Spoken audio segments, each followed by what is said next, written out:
Greetings and salutations, old friends, and hopefully some new friends. Tonight, we're going to be sort of starting a new series of enduring mysteries and conspiracies. And what better one than the moon landing and Stanley Kubrick conspiracy? Since man first walked on the moon some 50 years ago, there has been a great deal of questions surrounding that event that has led, of course, to many conspiracies. Now, just a quick note to say, I have had a family member who worked on the Apollo program. So I'm not one of those people who believes that we never stepped foot on the moon, but I believe there's a lot of inconsistencies and problems, especially with a lot of that moon landing footage. And tonight we are going to be exploring this great mystery with one of the world's leading experts. Some would say the world's leading expert on the Kubrick moon Apollo mission conspiracy. You may know him from being the producer on Gaia TV for everyone's once favorite show, Cosmic Disclosure, with David Wilcock and Kari Good. But he's also a documentary filmmaker and a filmmaker, having made many films, documentaries, and is the host, of course, of Reality Check with Jay Weidner. Some of you in my audience, of course, are very familiar with tonight's guest. Boy, I'm happy to have him to discuss this one because I need somebody to help me understand some of this. So here we go. Jay Weidner, good to see you. Good to have you here. Hey, thanks for having me on, Stephen. Yeah, and I just want to mention I just want to discuss the elephant in the room real quickly. So you were one time the producer of Cosmic Disclosure on Gaia TV with both Jay White, or I'm sorry, with Kari Good and David Wilcock, among others. But since then, you have come out and basically said that you believe Kari Good was not telling the truth and all these different things, and that resulted in you being sued. You're one of the 10 or 12, I've lost count, people that Kari Good is suing for saying that his stories aren't real, essentially. But because this is an ongoing court case, we have to avoid this subject. It's not wise for you to make public statements surrounding that situation, right? Well, it's a frivolous lawsuit. The contract with Gaia, between Kari and Gaia, is ironclad. Very high-ranking lawyers have looked at it and said there's no way. And it's kind of obvious that this whole thing is because Kari signed a contract which basically said Gaia owns all your content forever till the end of time. And, yeah, so he can't even reuse those stories, though he's trying to. He's trying to reuse the same material that they own. So he found himself in that quandary in 2018, and he resigned from Gaia in a very nasty way and started a war to try to drive down Gaia's stock, which is clearly elucidated in Gaia's plea for dismissal and in their counter lawsuit against Mr. Kari Good, in which the counter lawsuit is more fun than reading anything. Yes. And it's already isn't it already fallen apart? Like, they've let Cliff High out of it, and most people are assuming they're letting several other people out of it for jurisdictional issues. So I don't know. I've had a lawyer look at all of this stuff and just say, "There's no way this is going to any kind of a court." No. It's all. And I've got a counter lawsuit. So I have a counter lawsuit also, which I'm definitely going through with, because I can't have this guy in the community just saying things that aren't true. So, and he says a lot of things about me that aren't true. That's how I know that he's a liar, because he's saying things that nobody knows but like me. So anyway, yeah.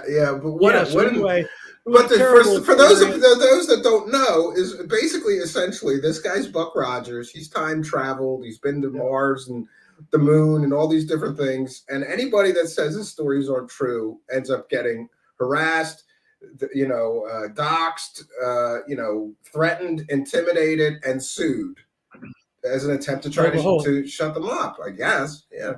Well, the whole history is going to come out. You're probably going to be part of it, because I'm Great. sure Yeah. I know there's several documentaries being made right now about this whole subject, and he's not going to come out looking very good. That's all I can say. It's just there's no way that he's going to Yeah. come out And looking I just very want to good. let you know, I have to tread around this very carefully, but we have a story coming up that is absolutely a bombshell in regard to Mr. Good and his past actions against one of his detractors, and we have absolute ironclad proof that he basically paid someone to spy on, harass, threaten, and intimidate one of his. And we have all the receipts. We have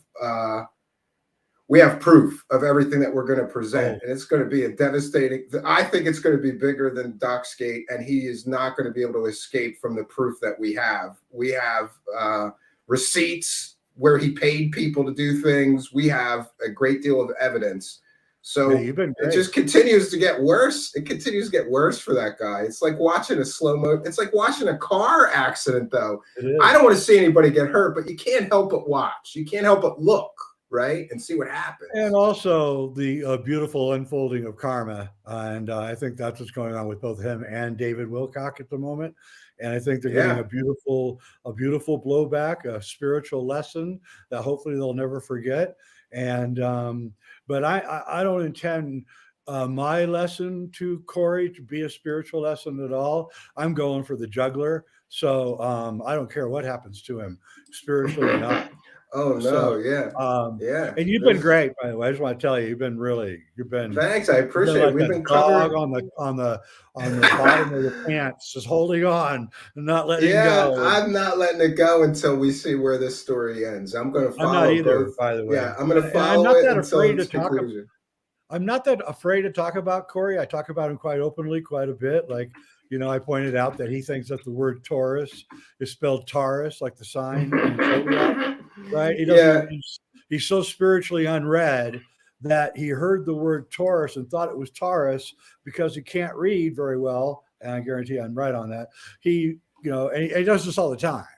I mean, I can't tell you how many times in the shooting I had to stop him and say, Corey, that's not what that means, and You had to hold trying to his be hand. nice, but Yeah. And it was Earth's Galactic truly, Ambassador has a terrible spelling and vocabulary, apparently. yeah, you wouldn't take. Also, the thing is there's two things about him that really have to be called to attention. One, looking at him, does he strike you as empathic? Not considering the way he treats everybody and screws everybody over for every penny he can, He claims he's an empath, but he has no empathy. And he claims he's in this big military operation, but he doesn't act like guys that are in the military. Yeah, guys I agree with you. And he was actually in the, what was he in? He was National in the Guard, but National volunteer. Guard. National Guard. Yeah, so that's what I'm saying. I know guys have been in the Marines for like 4 years. They have this way of standing and talking, and it's very clear and precise language. Yeah, my father was a military man. You know a military man when you see one. Even later in his life, it's like they keep the same haircut forever, they're so. My dad was very matter of fact and serious, and he's a military man. You could just tell. He doesn't strike me as a military man, and this whole a lot of his problems seem to come from his greed too, because he always wants a bigger, better deal for himself and screw everybody else that's doing the work. I'm keeping all the money, and you have no idea. Jordan Sather apparently came out recently against him and said that he was never paid a dime for any of those documentaries that he produced with and for Corey. Corey just kept the money and claims it's tied up in court now for years. Yeah, guy was stealing $50,000 from him in upfront payments without even attempting to pay it back. So I'll give you a little secret. There's a certain person at Gaia. You know that old statement about never scorn a woman, right? Oh yeah, I know that one. Yeah. There's a certain person at Gaia who's very, very powerful and has a lot of access to money. And she is not taking this well at all. Not at all. And I think Corey, you went just a little too far when you included her in this thing, and you're going to regret it because this is one powerful cookie, and she's got you in focus.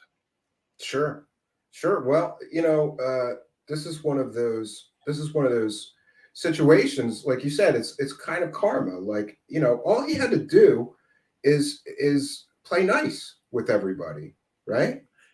He just had to Gaia play didn't know nice. what. He had to share the money. He had to be okay with competition for him, and he had to not be a scuzzball, and he couldn't do it.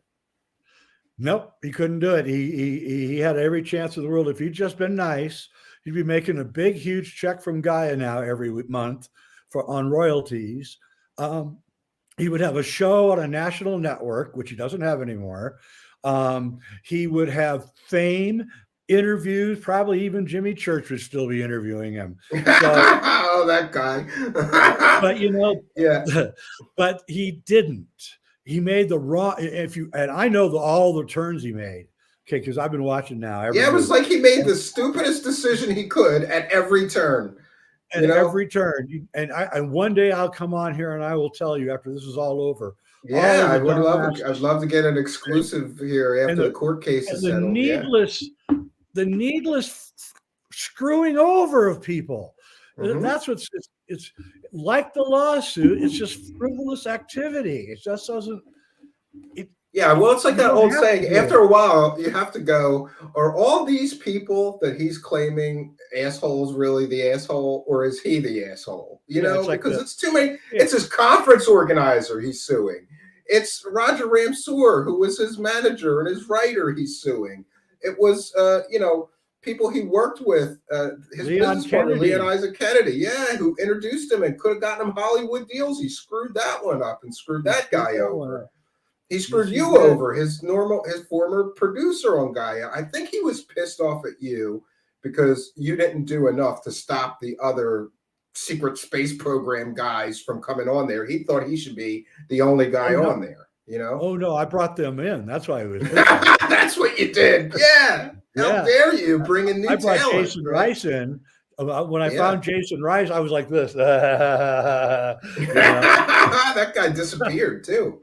After he was harassed, he disappeared. Oh, he got harassed and fired from his job by somebody. He got fired from his job, and he had a wife and children. So was going on. He got fired at Christmas time too in 2019. This is tragic. But it was just a terrible situation. I felt bad about it. And no, he lost his cookies every time any of those guys got interviewed. And I can see him sitting there raging too. I really could. He's just that kind of a toxic. It's not good for you, man. Don't do that. Stay away from the white powder or any of that stuff too, man. Just stay away from it. It's not any good for you. It seems to me that a lot of these guys, I think because they lie so much, a lot of these guys have terrible problems with drugs and alcohol. I think that they have to self-medicate because they wake up every day knowing that they got to lie to people all day long to keep their thing going, and what kind of a hellish existence is that? So they turn to drugs, alcohol, Yeah, like Mark Twain said, you don't have to remember if you're telling the truth. Yeah, you're right about that. So we have to turn to this Kubrick conspiracy because I've been following this forever, and there's so many things that are crazy about this. But I just want to establish, because I think that I was wrong. For a time, I thought that you believed we never went to the moon and that it was all just filmed and everything. But somebody corrected me and said, no, look at this documentary. He says, so I believe that we went to the moon. But there's still stuff about all this film that doesn't look right. It looks like they're jumping on trampolines in some of the footage. Some of the footage, they are. You see a guy pulled over, like he was pulled by a wire.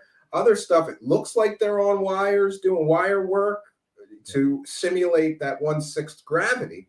So just tell me, where did you get started on this thing? Because I haven't heard this. Like, what got you peaked and said, this is a conspiracy and I got to look into this? So first off, I was a huge fan of Stanley Kubrick from day one. From the minute I saw the first movie, which was 2001 in 1969, from then on, I just devoured him, everything about him. Saw every movie like 50 times. So that's on one side. On the other side, I met conspiracy theorist Richard Hoagland in late 1989, and we went off on a tour of all the NASA facilities, looking at all the Apollo footage, photographs, 16 millimeter film, everything. And they let us come in. It was kind of really amazing. I have to say, I'm not very impressed with NASA's photography department. That's another story. Yeah, that's another story, right? Copy. But anyway, so I was literally spent like 4 years looking at every image of that was taken. That's thousands of images. And the entire time that I was doing that, there's something about the imagery that just kept bothering me as a photographer. First off, everything is all in focus. And you're dealing with the 70 millimeter Hasselblad camera. And it's just no way, man. There's no way. The depth of field is not that good. You know, no matter what lens you're using, you're going to get depth of field problems. Yet here these guys are taking pictures, not looking through the viewfinder, just taking pictures of the cameras right here on their thing. And their chest, yeah. Not clicking away. They can't see what they're doing, yet the compositions are all incredible and the lighting is all incredible. And then I was really baffled by why I kept seeing these inconsistencies in the Apollo footage. And then in 2001, they released the DVD, I think Blu-ray of 2001: A Space Odyssey. And I purchased it and I brought it home and I put it on my DVD player, got my popcorn and sat down to watch it. And it was at the beginning of the movie during the ape scenes. And I knew how the ape scenes had been filmed. They were filmed on a front screen projection on a stage in London. It looks like they're all outside, but they're not. It's all inside. And everybody thought it was shot out on a desert at the time that 2001 came out, but I knew it wasn't. I knew he was using giant 70 millimeter Ektachrome slides projected through a front screen projection, making those apes and later the astronauts on the moon in the movie look like they were where they really were. That's when I noticed that everything in the ape scenes was in focus. Yeah, how is that too, right? Yeah, normally isn't it normal to put a little bit of blur on the background? Like you want that depth of that field of vision to be a little blurred on the sides or something for artistic effect. Because I noticed some weird stuff with Kubrick films too, where he's amazing cinematographer setting up these shots and getting everything so perfect, especially for the time. It's 1968, all analog stuff, no digital. Oh man, the guy's IQ is off the charts. But so the reason that everything's in focus is the actor. If I'm the actor, the screen's really right here, right? So you're all right in the same plane of focus, right? So Kubrick could have tweaked it out of focus. That's actually a good point. But first off, he wanted to show his majestic landscapes. But secondly, I think he wanted someone to finally connect the two Apollo and 2001, and somebody would eventually connect the front screen projection, see it.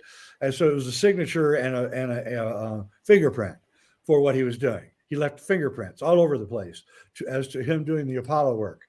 So that's when I immediately shut down my DVD and I ran off to my computer and I typed in Apollo, 14, 17, 16 imagery and started looking, and I saw the telltale line between the stage and the screen. And you can see it in every single Apollo photograph. There's a line where the soil texture changes, right? It's just a slight change, but it's every time.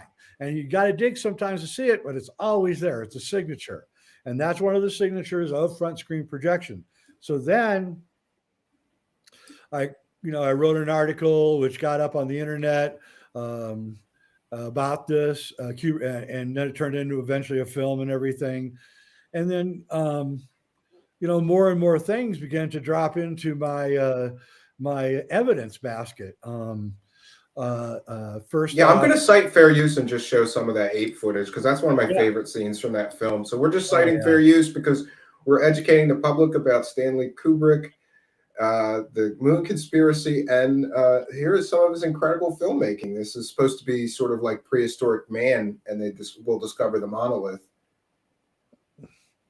the monolith injects intelligence into the apes. So this thing back here, this is projected back here. Yeah, this is projected. a screen, and it's projected from behind. You're calling it front screen, but I have some experience with this. I did this in a theater show. So there's a projector way off in the background, and it shoots, and then you put the actors on the front of the projected screen, right? No, that's called rear screen projection. Rear screen. That's what I've done. Yeah. This is front screen projection. What this does is nobody on the screen can actually see that background. Nobody on the set, I mean, can see that background. Only the guy in the camera shooting can see it. And what it is it's a beam splitter. So you put your image through this beam splitter, and it takes the image and it puts it into the camera, right, and into the background of the scene, so that you don't lose the f-stops. Rear projection fails because you lose a little bit of light in between the actors in the front and the projection. You lose no light with the front screen projection. It was a huge advancement in how you do these things, and Kubrick was the master at it. Yeah, he seemed to be like right on the cutting edge of new and emerging technologies. Like when I think about the fact that movie 2001 was filmed in like the 60s, it seems crazy to me because it's so high tech, and it was also so accurate. Like, didn't he have the cooperation of a lot of NASA to get the spacesuits, and they just opened the door and let him have access to everything, right? Fred Ordway split his time from 1964 to 1968 between directing the Apollo project and being Stanley Kubrick's top advisor, science advisor on 2001. You're telling me this guy is working on the most incredible Apollo, amazing project ever in the history of the world, but he's going to split his time to go work with a Hollywood director in London? While he's trying to get men on the moon too. And again, here, this is not CGI. This is all made with models and made on a sound stage and sound studio. Amazing. You're amazing. Amazing. Yeah. Amazing. What we get though is a lot of people have theorized, I've heard this, that we went to the moon for sure. And they stepped on the moon. They did all those things you see in the photos and the film. But the problem was that they couldn't get the film back through the Van Allen radiation belts because the film would all get fried by radiation flying back to Earth, and it would have been useless. So some people have theorized, that they did go to the moon, but they had to fake some of this stuff because they knew that the radiation would destroy whatever films they could make there, right? It would have been destroyed on the surface of the moon. The surface of the moon is 250 degrees in the sunshine, 250 degrees below zero in the shade. So there's a 500-degree difference. If you're standing facing the moon or the sun, your front side is going to be 250 degrees above zero, way above boiling. Your back side is going to be 500-degree difference between the front side and the back side of your suit, okay? And there's also no radiation shielding. Yeah, there's also no radiation shielding. Yeah, the film would melt. The film would fog. The film would never get off the surface of the moon without being completely fogged. Anybody that knows their stuff and knows about photography knows I'm right. Video cameras would be fried instantly in that heat. The 16 millimeter cameras would be fried instantly in that heat. The film would melt. Okay, so you cannot shoot film on the moon, period. Doesn't matter anywhere. It cannot be done. All right. So they did go. So I'll let me do a real quick synopsis of what I think happened. Sure. Yeah. So now I'm going to forget his name. The very first Secretary of Defense, who was John F. Kennedy's mentor, and someone will remember his name.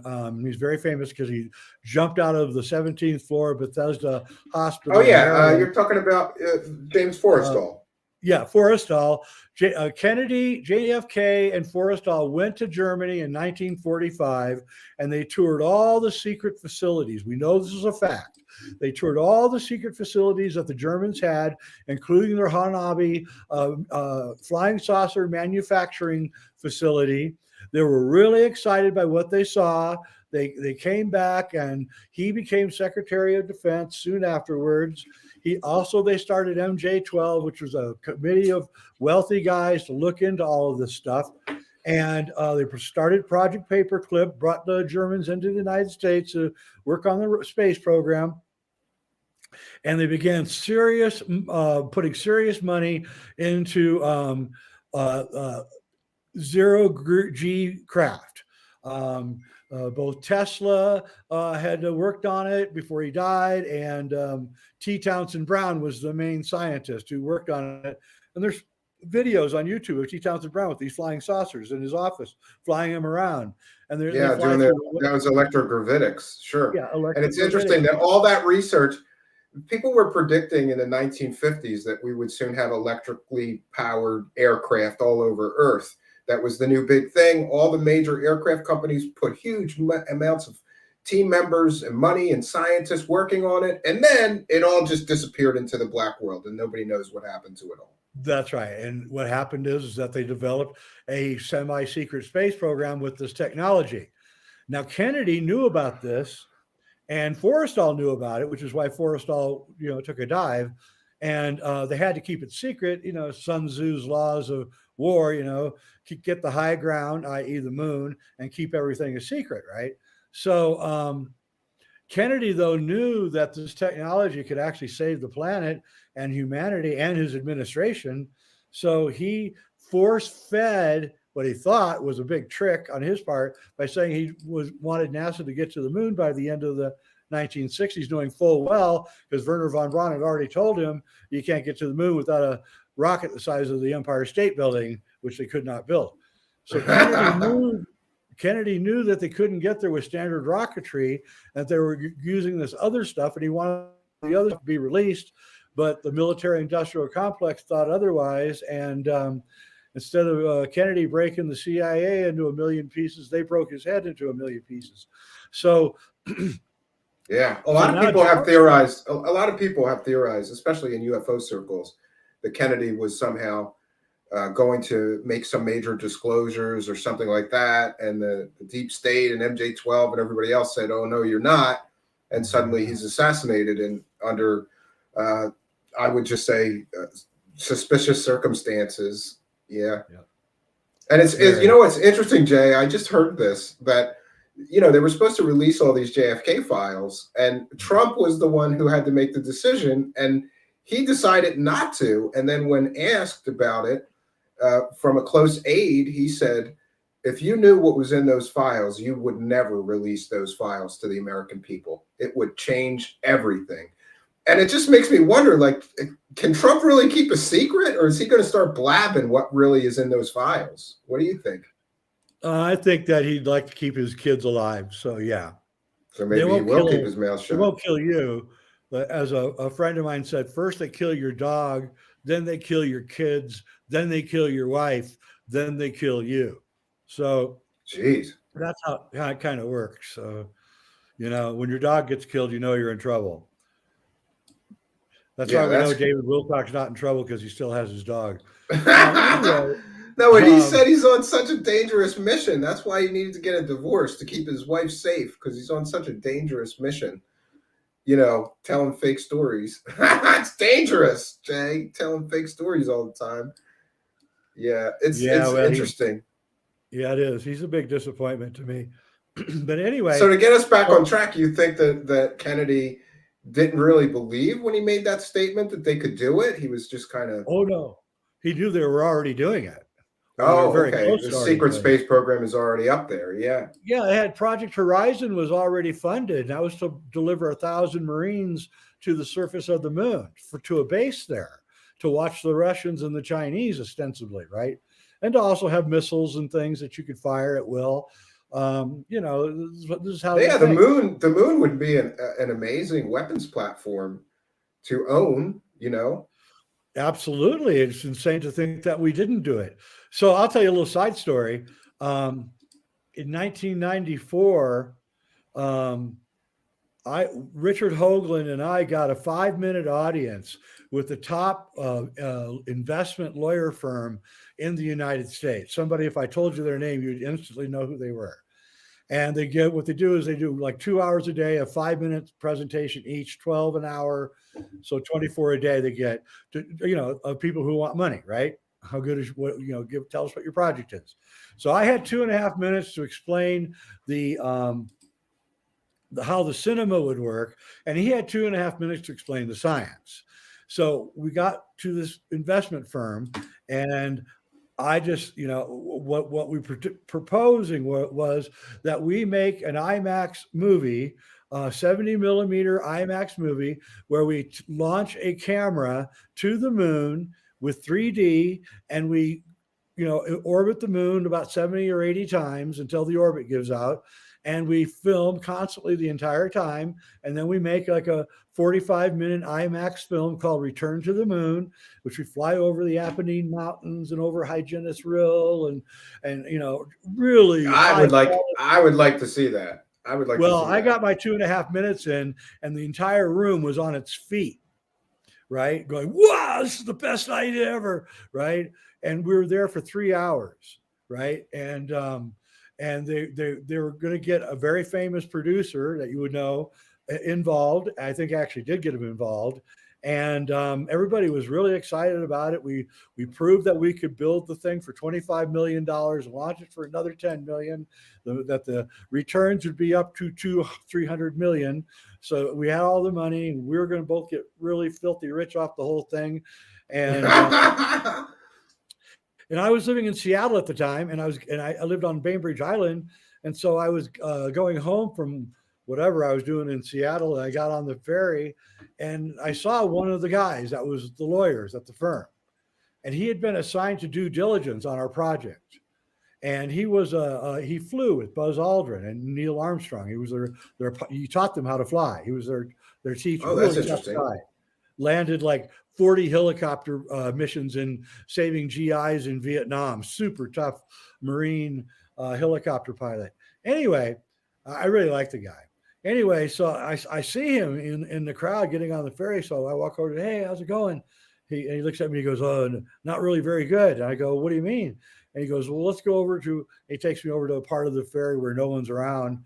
And I go, what's going on? And he goes, I go, how's the due diligence going? And he goes, well, I called up the head of NASA, and I told them what we were doing. I said we were going to launch a movie camera, and we were going to make a return to the moon. I And take it they didn't like this idea. I said, we will blow your rocket out of the sky. Do not ever call me again. I thought we were friends, and hung up. And that ended the project. And so about 3 weeks later, one rainy night, I lived out in the middle of the woods. One rainy night, I saw headlights coming down my long driveway, which was very unusual. And I wondered what was going on. And I saw some guy get out of the car in the rain, and he comes to my door. I knocked on my door and opened the door, and it's this guy. And because he lived in Bainbridge Island where I lived. And I said, hey, man, how's it going? He goes, oh, it's going all right. Listen, man, Jay, I tell that you're writing a book about NASA and the moon. And I go, how did you know that? And he goes, I just found out. I never told anybody, right? Except my wife. That's interesting. I was like, what? And he goes, well, I really think that you see that fire you got going over there and your wood stove? And I go, yeah. He goes, I'm going to advise you take your manuscript and you throw it in that wood stove. Oh, wow. And this was just some strange visitor, right? It was the same guy that was doing same guy. Okay. But in the middle of the night, he just happened to drive to your house and warn you not to make that book. Yep. And so I threw it away, and I threw the book away, and it was a really good book. And that's kind of, I believe that the moon is got stuff up there that they don't want us to see. And that it's much more active than we've been led to believe. It makes military and strategic sense to do that. And I believe that Kubrick was kind of in on all of this from the beginning. Well, just to play devil's advocate, because I hear, I hear these secret space program insiders always claim that there's a base on the far side of the moon and this and that, but part of me doesn't believe anything the government says. But then we have the LRO, which is the Lunar Reconnaissance Orbiter, and it has been capturing really sharp images taken from space, including where some of the Apollo missions landed and what debris is left there. So, I mean, what do they do? Do they sanitize the footage? Yeah, everything is sanitized. They don't let anybody see it. Doesn't come through their Photoshop realm. They've been doing that since Apollo, because I knew people that were airbrushing Apollo photographs. They were hired, women in Miami, hired to work as airbrushers, airbrushing stuff out. And I said to them, well, what did you airbrush out? And they said, well, sometimes it looked like buildings. And this is before we landed. Yeah, I have heard, and there's another famous account that was part of the Disclosure Project where somebody said that they saw the unsanitized photos that showed structures on the moon.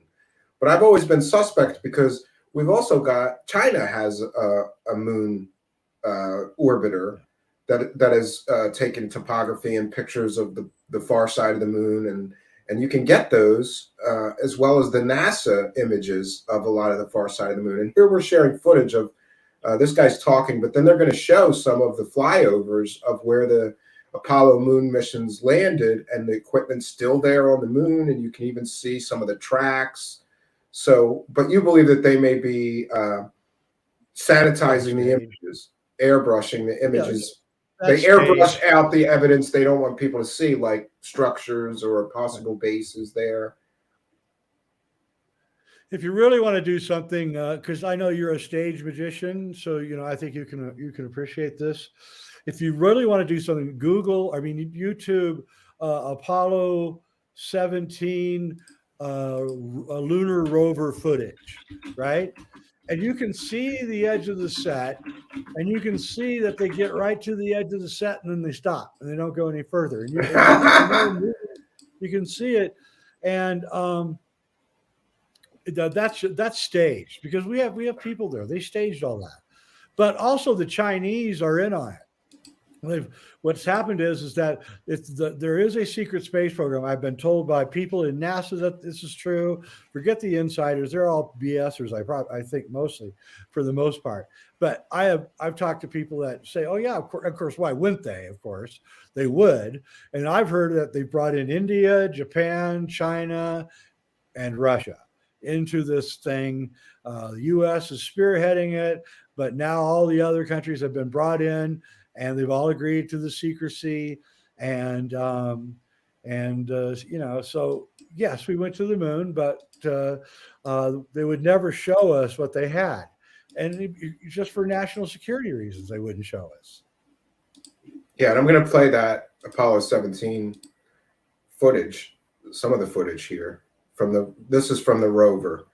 So yeah, some of this stuff for sure to me looks like, it could have been created anywhere, out in the desert somewhere at night. Yeah. See the line? See that line? That's the line between the background projection and the physical set. They shot these at a hangar, a blimp hangar that was 40 miles north of where Kubrick lived. That's what this big set is. It's a giant blimp hangar that is now used as a movie studio in England. Well, that's interesting. Yeah, and I guess we got to get into the Kubrick stuff in The Shining, because that's some of the stuff in The Shining is crazy. This is where I said, you see this? Look at that. You just kind of fell. Yeah, it looks like he's. You can see the wires reflecting. Did you see the flash off the wire? I didn't see that flash, but I've heard about that. I've seen this footage for years. The wire flashed. Yeah, I mean, to me, it does look as if it could have been done in, on a studio, on a set. Just, I guess I got to truck in a bunch of sand, and yeah, I mean, it's a possibility for sure. Well, I mean, you have no idea how much synchrotron radiation is bouncing off the surface of the moon. There's no cloud cover to protect anything. Your cameras are going to be fried. It's super hot. If those suits really were able to keep out that radiation, then NASA is really irresponsible for not giving those suits to both Chernobyl workers and Fukushima workers to protect them from the massive amounts of radiation that they would have had to go through. You can't find the plans for this suit. All of the original footage has been destroyed. They taped over it, if you can believe that. All the 2-inch videotape got Or taped lost over it. Yeah, or or lost it. Why, lost. how would you lose something that historic? It's so stupid. And I just want to take a moment to thank Phil Canelli with a kind and generous $5 super chat, who says, in memory of Vincent Bridges, true alchemist, thank you for your kindness, your generosity, and your support. Yeah, and this is the kind of footage that to me looks like the guy's on wires or something. It just, Yeah. it's always Yeah. looked weird to me. But then I have to admit that, when's the last time I saw somebody running around in 1/6 gravity? Well, Maybe that just looks actually, weird. I don't know. no. What you can do is you can rent the DVD Apollo 13 by Ron Howard. They shot the zero G scenes in the Vomit Comet. And watch Kevin Bacon flying around in zero G. You don't slow down when the gravity goes lower. You speed up because there's less resistance. Kubrick did not know how to handle that problem, so he shot everything at 1/6 slow motion. So you're So it actually looks like seeing they're this. going slower. Yeah, it Yeah, looks like they're moving if you slower. sped this up by 0.6, it would look just like a guy doing this work. It'd be just like it, just like a It regular looks like human he's doing taking work. this. This is him taking soil samples, I suppose, from the moon, which is Yeah, yeah, yeah, yeah. It's which a is really interesting. But so, what is the motivation for Kubrick though to become involved? Did they just ask him, "Can you help us to pull this off?" Or and why yeah. Kubrick? So what happened is in early 1964, a little known department in the government called the Department of Information was ordered by somebody up top to create files on the top 5 film directors at the time, which was uh, I can't remember them right now, but they were like the top 5. Now this is 1964, so we're 4 years away from 2001 getting released, but somehow Stanley Kubrick's name got on this list of 5 of the top 5 directors of all at the time, 1964. And I believe that they were looking for someone to help them do this. And what happened is that the Air Force, who was really against the movie Doctor Strangelove, was very interested in it when it came out. And because they had refused Stanley to have any access to any Pentagon, anything, airplanes, plans, anything, because of the satirical nature of the script. So, he even got visited by the Air Force on the set in England, who wanted to see the inside of the B-52 because they thought that he had somehow stolen the plans. But what he had done was he had taken photographs from Aviation Magazine, and he, as art director, had perfectly created the inside of the B-52. That blew them away. But what really blew them away was the exterior shots of the B-52 flying over Siberia in the movie. And that was done with, ta-da, front screen projection, which is why it looks so good. They thought it really was a B-52 flying over Siberia. And so Kubrick, I think, because he was such a technical genius, he won the prize. And the prize that he got was what we now know is the only ironclad contract in Hollywood history where a filmmaker can make any film he wants with no one telling him what to do, final edit, and he can shoot for as long as he wanted. And so Kubrick would shoot for a year and a half. That's unheard of. A shoot lasts maybe 3 months, not a year and a half. Full Metal Jacket was 13 months.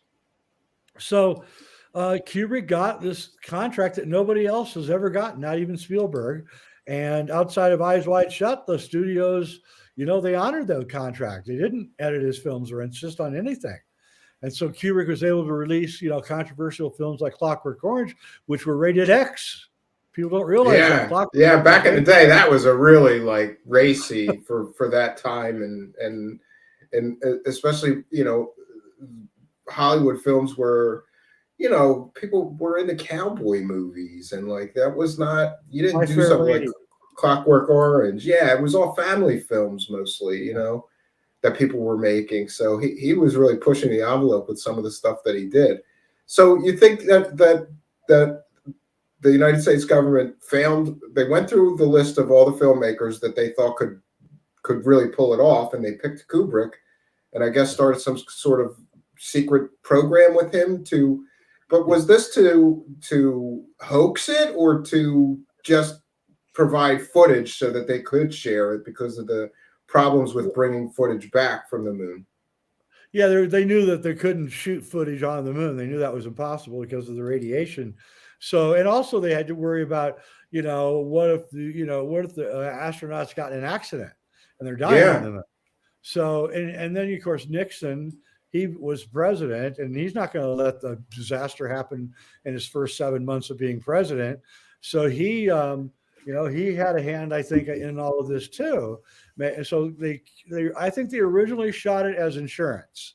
And that's all, just insurance footage, just in case. And they used 2001 as their cover, as their R&D and their cover. So they're shooting two things at once. And and so then let's go to The Shining, because that is the best evidence of all, because it's Kubrick's confession, I believe. And so Kubrick buys The Shining from Stephen King and begins production in the late 70s on Stephen King's most popular novel, a pretty good book, actually, considering. Yeah, and he made significant changes to the book. He changed all, which really pissed off Stephen King, who had to get $2 million to shut up and not trash The Shining anymore. And I contend that every time that Kubrick deviates from the Stephen King novel, that's when he's confessing his part in the Apollo moon landing. And by the way, I have a mutual friend with Stephen King, and he told me that Stephen King says I am 100% right on that.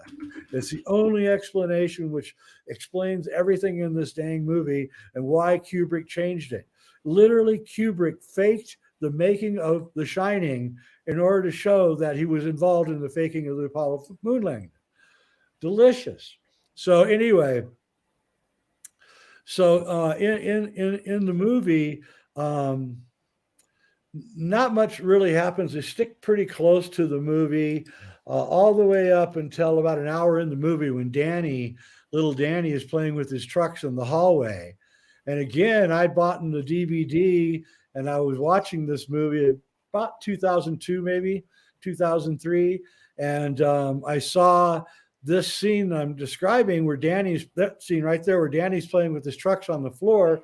And I saw the hexagonal pattern behind Danny. And I thought, that's weird. I've seen that somewhere before. And I couldn't figure out where I'd seen it. So I ran back to my computer and I started going through Apollo footage.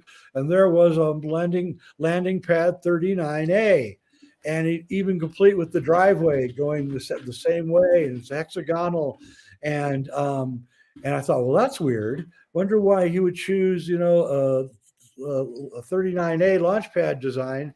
And then Danny stands up, and Danny has Apollo 13 on or Apollo 11 on his sweater. Yeah, there's so many references in the Shining film to the Apollo program. It's bizarre. That's right. It's bizarre.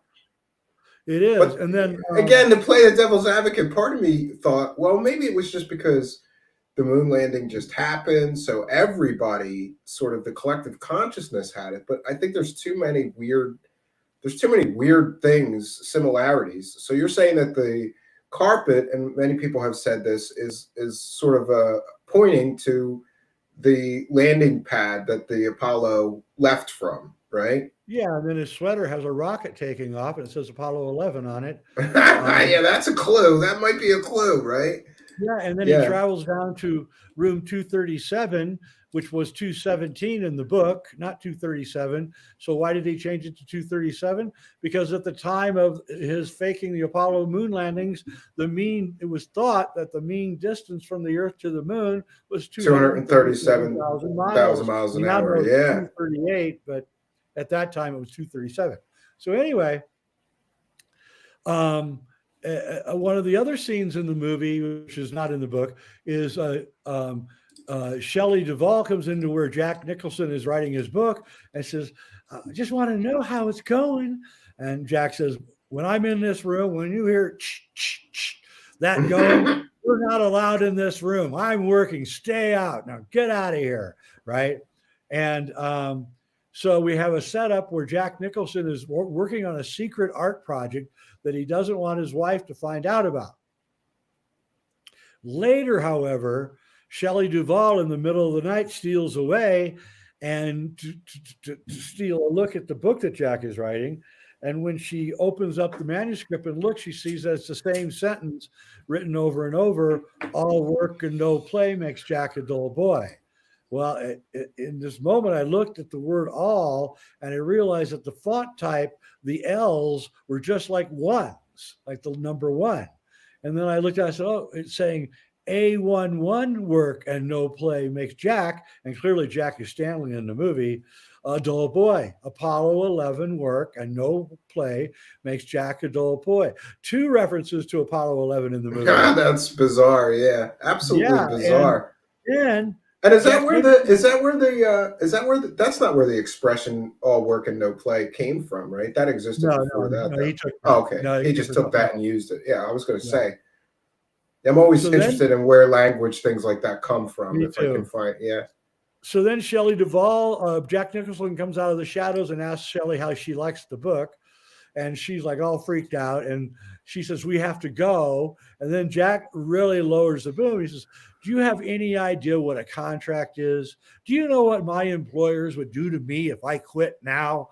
Right? It's Stanley and his wife having an argument that she's found out that what he's really doing, and she's afraid and she wants him to quit.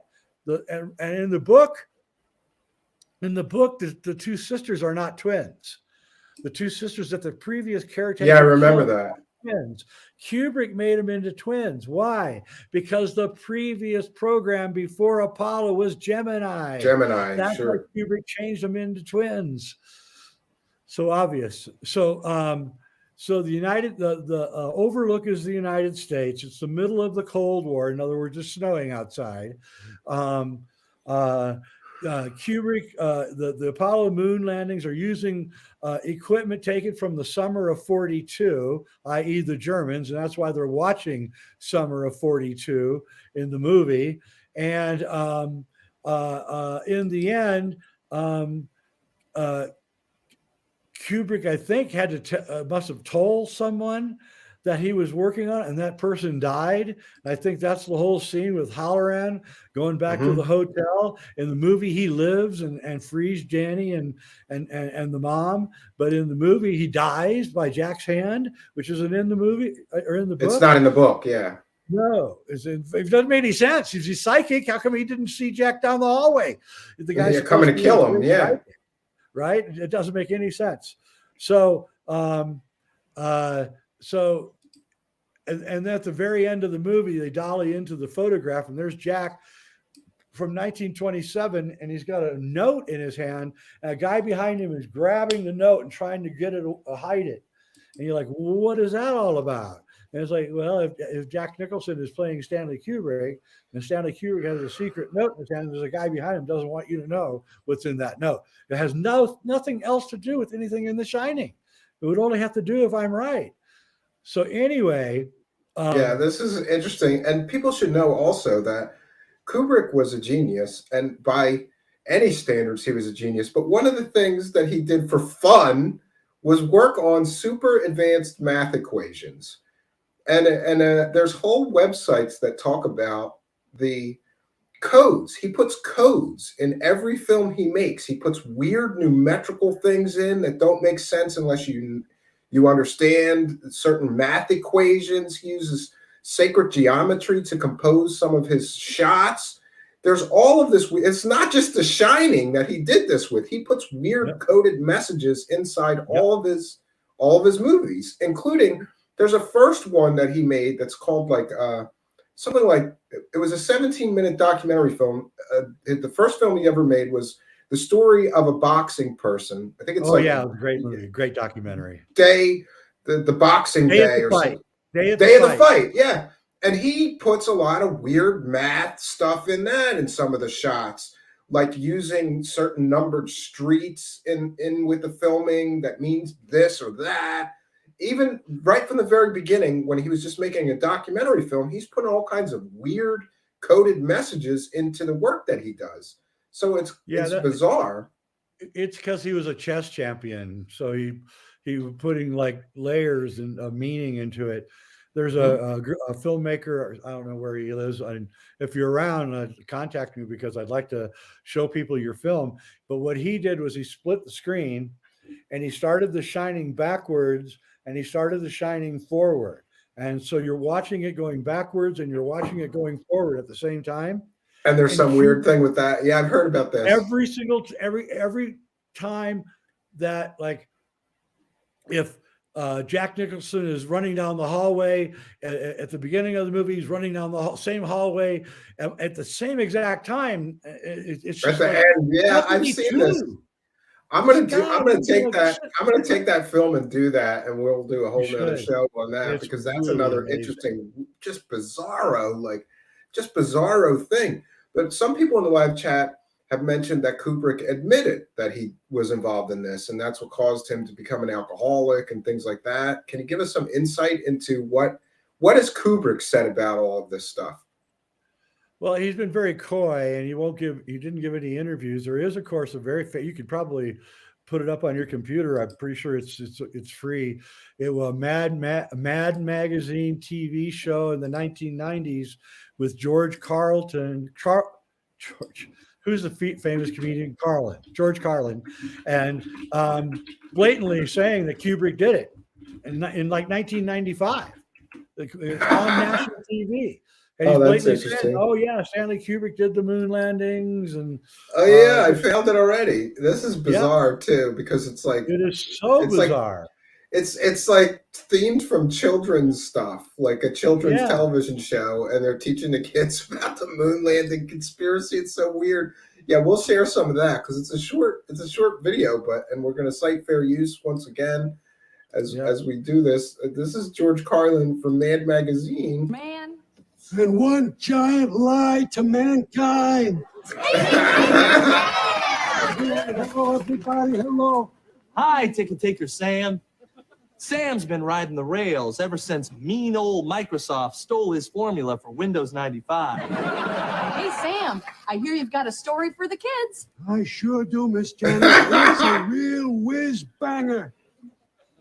Once upon a time, there was a president named Kennedy. To put a man on the moon before the end of the decade. Mr. President, didn't you also promise civil rights? That's another story, Trevor. Now before I go sleep with Judith Exner. Meanwhile, poor inept NASA couldn't get a rocket into space. Pew! So they turned to Plan B. I'm LBJ. The end of the decade is here, and there's still no Americans on the moon. Those Ruskies are gonna beat us to it. I'll help you, Mr. President. Who the hell are you? I'm Stanley Kubrick, and I'll use some tricks I learned while filming the movie 2001: A Space Odyssey to fake a moon landing. And we're the mafia, and we'll fund your scam to build a secret soundstage in Las Vegas. Good. While people think they're in space, we'll keep the astronauts busy with whores and gambling. We'll pay them off, or brainwash them, or kill them. The end. Yay! Squawk? But is there any real proof it was a hoax? Squawk! Is this proof enough, Gully Bird? Wow! Fly to the moon all the time. Oh no! Hey, Hobo Dan, how did you fly to the moon? With the only real astronaut, Dr. Timothy Leary. Oh, Hobo Dan. Hey, that reminds me of a song. This old moon. Yeah, this is definitely bizarre. Like, I don't understand. This is supposed to be comedy, but they're telling these kids about all this stuff, from conspiracy land, right? Yeah, if you look at the Hollywood knows all this. In the movie Being There with Peter Sellers, who worked with Stanley, of course, on 2 movies, there's a scene where he's just throwaway scene. He's walking around Washington, D.C. at Christmas time. It's snowing. And Diodato's 2001 A Space Odyssey is playing on the soundtrack, a jazz version of 2001's theme. And then right when it goes to the, the famous da, da, da, da, right, in the jazz music, that Peter Sellers is looking through the shop window at a setup of Apollo 11 with dolls and a little toy capsule. And he's like, wait a minute. And then, of course, there's Wag the Dog, where Dustin Hoffman plays a movie director named Stanley, and he fakes a CIA thing. And at the end of the movie, he's like, "Oh, I got to tell everybody that I did this. This is my greatest work." And then the newspaper headline next day: "Famous movie director drowns in pool." Right? Yes, and they kill him because he was going to spill the beans.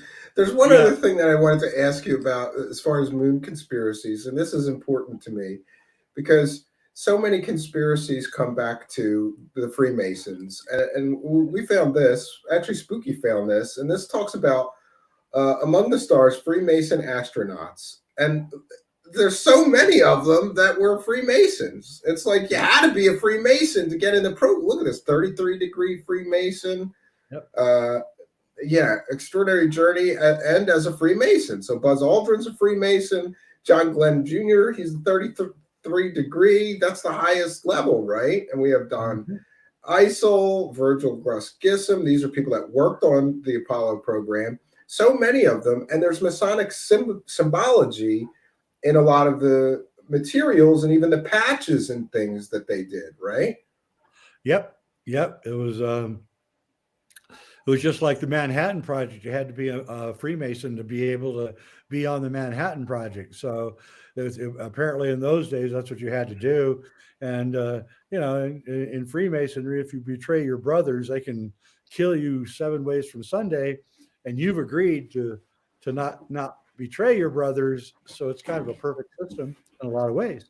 So, and I guess for the purposes of the Manhattan Project, they wanted to be sure that they were including people that knew how to keep secrets, and certainly Freemasons. It's a secret society, so it stands to reason that they would be good at keeping those secrets. But it's always amazing to me that so many rich and powerful people are connected to the Freemasons. It makes me want to join, right? There's so many rich, powerful politicians, CEOs of major corporations, billionaires, all are Freemasons. And it makes me wonder if maybe whatever it is that they're teaching their people is that good that people can use that knowledge to become massively wealthy and successful, right? I don't know. No, it's a little of both. They will pick certain people that they think have the ability to become successful, and they'll pick them as young guys, and then they pick the wealthy or the businessman that's already wealthy and bring him in too. So they got everything covered, and they really don't teach any kind of alchemy or anything until you hit like 30-degree Freemason. So most of it's just business contacts, that kind of thing. They don't really teach you much. I know because I've been asked to lecture at Freemasonic halls, and I'm like, you want me to lecture? You must not know anything. Yeah, that's pretty interesting. And did you ever see this footage? I'm going to share this as well because this is bizarro. There is besides your theory, which I think is much more plausible, that they have these films made because of the radiation and they need to be able to show it no matter what happens. It's a high stakes gamble against the Soviets that they were determined to win no matter what they had to do it. But Buzz Aldrin once punched a moon landing denier. And this guy is chasing him saying, "Swear on the Bible, Buzz, swear on the Bible that you walked on the moon." This is one of those guys that made, I can't remember what documentary, A Funny Thing Happened on the Way to the Moon, maybe. He was involved in that documentary, which basically says that the whole thing was faked. None of it was real.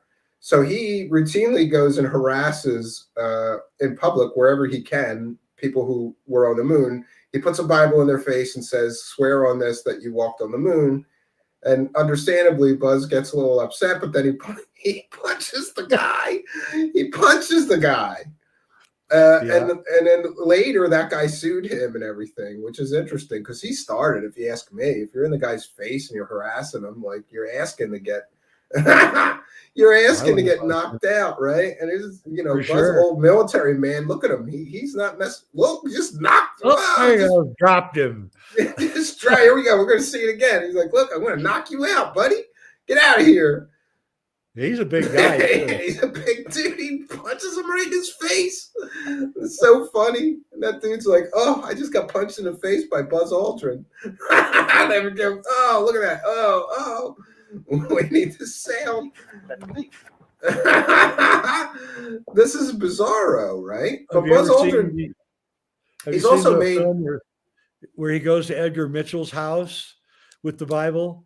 Yeah, and then he got pissed off too. Yeah, start yelling and screaming at him, right? Yeah. But Buzz has said some interesting things about the Phobos monument on the moon of Phobos moon of Mars, and basically he said somebody built that. Maybe we should find out who. And that's an interesting admission for a real NASA astronaut to say that there's something on the moon of Mars that somebody built it, and we should go check it out, right? So another story with Edgar Mitchell is that I was friends with Robert Masters, who was considered the best hypnotherapist in America in the 70s and 80s. And I was having dinner with him one night, and he said, you know, Edgar Mitchell came to me in 1975. And I said, oh, really? What would he come to you for? He said, well, he couldn't remember what happened to him on the moon. So he wanted me to go through hypnotherapy so that we could recover the memories. And I said, so did you do it? He said, yeah. And I said, did you recover the memory? He goes, no, we never recovered. He never found out what he really did on the moon. And, you know, this kind of calls forth the movie Clockwork Orange, where whole swaths of memory can be wiped out, and you can get sick if you remember things in the wrong way. In the book Return to Earth, the account of going to the moon by Buzz Aldrin, there's a section in the book where it's a 1-year anniversary, so it's 1970, January 20th in Vegas, big huge party, a 1-year anniversary of the moon, and he's on stage, and a reporter goes, Come on, Bud. Tell us what was really Buzz. Tell us what it was really like to be on the moon. And in a paraphrasing, he says, I started getting sick to my stomach. I thought I had to throw up. My wife came and helped me because I was getting loose in the knees. We went out into the alley where I vomited several times. Just think about that. Yeah, many people have theorized that they were messed with during their quarantine, that their memories might have been altered, erased, or modified to cut from their memory anything that they didn't want the public to know about, right? Many people have theorized that they saw things on the moon. A few of them even said that something followed them or was tracking them on the moon, on the way to the moon, on the way back from the moon, which is very interesting philosophically, because you would think from like a history or anthropology perspective that a super advanced alien race might be interested enough in these monkeys on Earth that are just now learning how to fly in space to go and watch them in their first attempt to land on another planetary body, right? Yeah. It makes sense. Yeah, except that UFOs have been around for thousands of years. I mean, I agree with that. With a UFO, which told him to start a new religion in Egypt. That was 2000 BC. So what, 4,000 years ago? So, you know, these things have been going on for a long time. We've been interacting with something. I'm not going to speculate what it is, but something has been creating our religions and our belief systems and using us in various ways that are very mysterious. Yeah.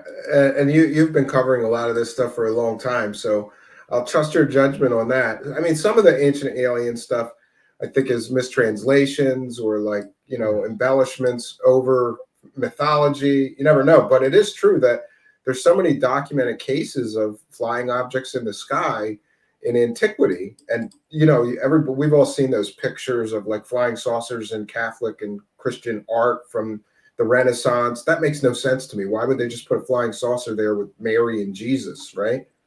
Exactly. Yeah. So, it's been around. It's like actually a lot more prevalent in our culture than we actually like to discuss. It's in a way kind of like a giant stage magic trick to fool us,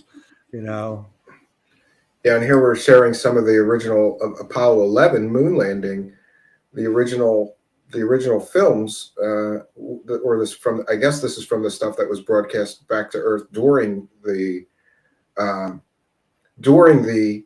landing. And that's one question I was going to ask you. So do you believe that at least the landing footage, which they were beaming back electronically to Earth, is real and genuine? This footage and some of the other stuff was what was fake? For one thing, they were sitting on top of the engine. It would have to have been so screaming loud that there's no way that you could have broadcast anything. Also, if you want to see something amusing, watch the Apollo 16 or 17, the takeoff from the moon. Oh my God, it is so bad. It's just pathetic. Yeah, I've seen that before. Yeah. Oh, it is pathetic. And it's like there's so many things that are going wrong with all of this that I don't know. That NASA's policy right now, their stated policy is that no one can leave low Earth orbit because the radiation in space outside of low Earth orbit is too dangerous. This is what their policy is. Their policy is they can't go out of low Earth orbit. No one can. It's impossible. It's deadly.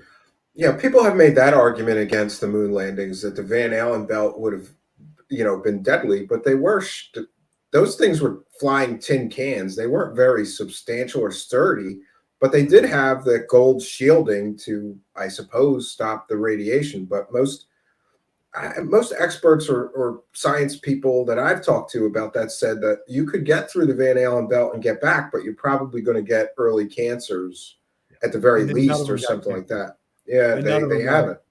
Yeah, none of them got cancer. So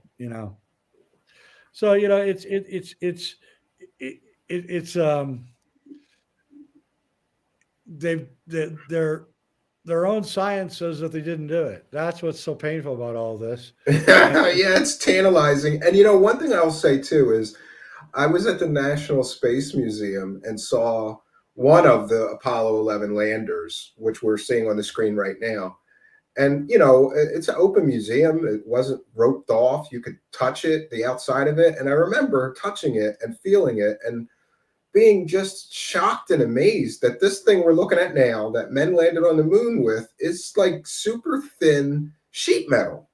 And that's it. It wasn't very, impressive from like a engineering standpoint, or like, it just seemed to me to be like a tin can. They just put these guys in this cheap, thin metal tin can and dropped them on the moon. And, that's why I have a lot of questions, because like you said, all this radiation, and they were shielded with a very thin metal, gold. And I've been to that same museum, and I looked inside the capsule, and I really tried to imagine 2 6-foot men putting those backpacks on at the same time, because you can't do it singly. You had to do it at the same time. And I was just like, I'm 6 feet. I'm going, no way. No way. Yeah, I'm 6'4". I thought the same thing. Like, it looked to me like 2 6-foot men could barely sit in there, let alone be putting these big, bulky, heavy spacesuits on and things like that. So, yeah, there's just so many questions. And I guess our government does us a disservice because we never get any answers. And who would trust them anyway? After all, they probably lied to us about JFK and Martin Luther King and Malcolm X. They lied to us about the Gulf of Tonkin. I'm sure they lied to us about those weapons of mass destruction in Iraq. They're probably lying to us about the current health crisis, but we don't talk about that here because YouTube doesn't like it.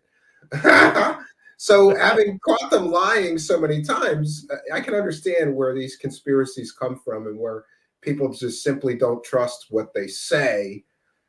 as insofar as explaining some of these things. I think some people have done good job trying to explain some of this moon landing conspiracy stuff away, but there's still so many questions, right?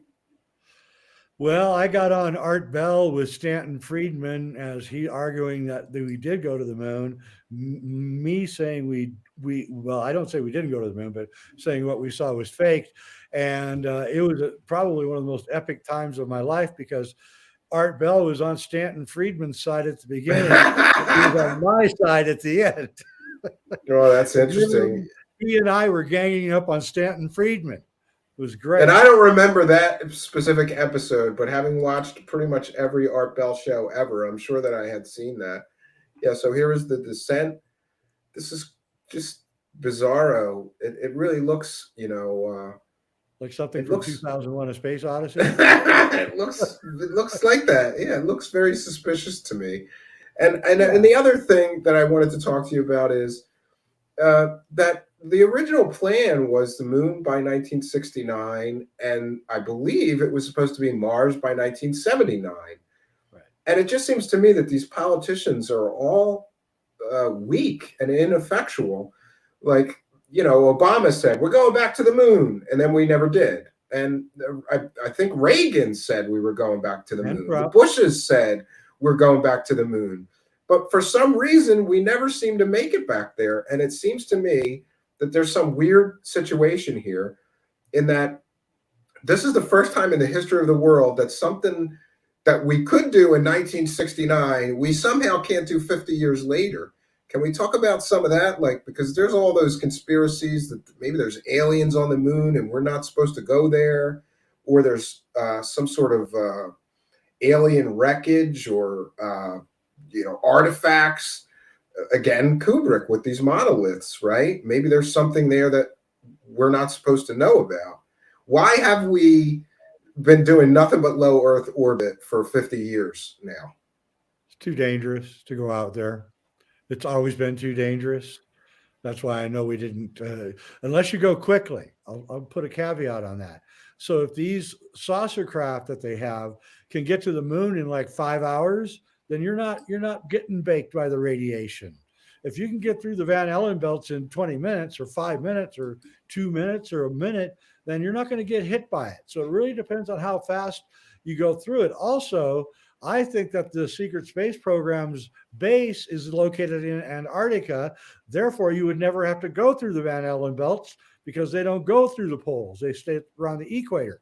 So yeah, I've heard that. Actually, I've heard that. If you shoot a rocket off at either of the poles, because of the toroid, you mentioned this toroid, it's like the Earth is an apple, and then there's a toroid around the Earth of radiation shielding, the magnetosphere, and the moon or that Van Allen belt is just you can skip the Van Allen belt if you shoot off a rocket from the poles. So that's real interesting. But I always have a problem with all the people that talk about all these secret, spaceships buried under Antarctica. There may be, but one of the things that always makes me suspicious is that you can go right now and hire a company with helicopters that will take you anywhere in Antarctica you want to go. It's expensive as hell, and you better have good gear and equipment or you'll die. But, there's so many guys running around saying there's a mothership buried and I know where it is. Well, go show us it. They never do. We never get the absolute proof. We get grainy footage or images from Google Earth that are reported to be something that's not, or, but Antarctica is certainly, I guess, a mysterious place. But don't you think some people just making up their stories because they know people can't go there and check?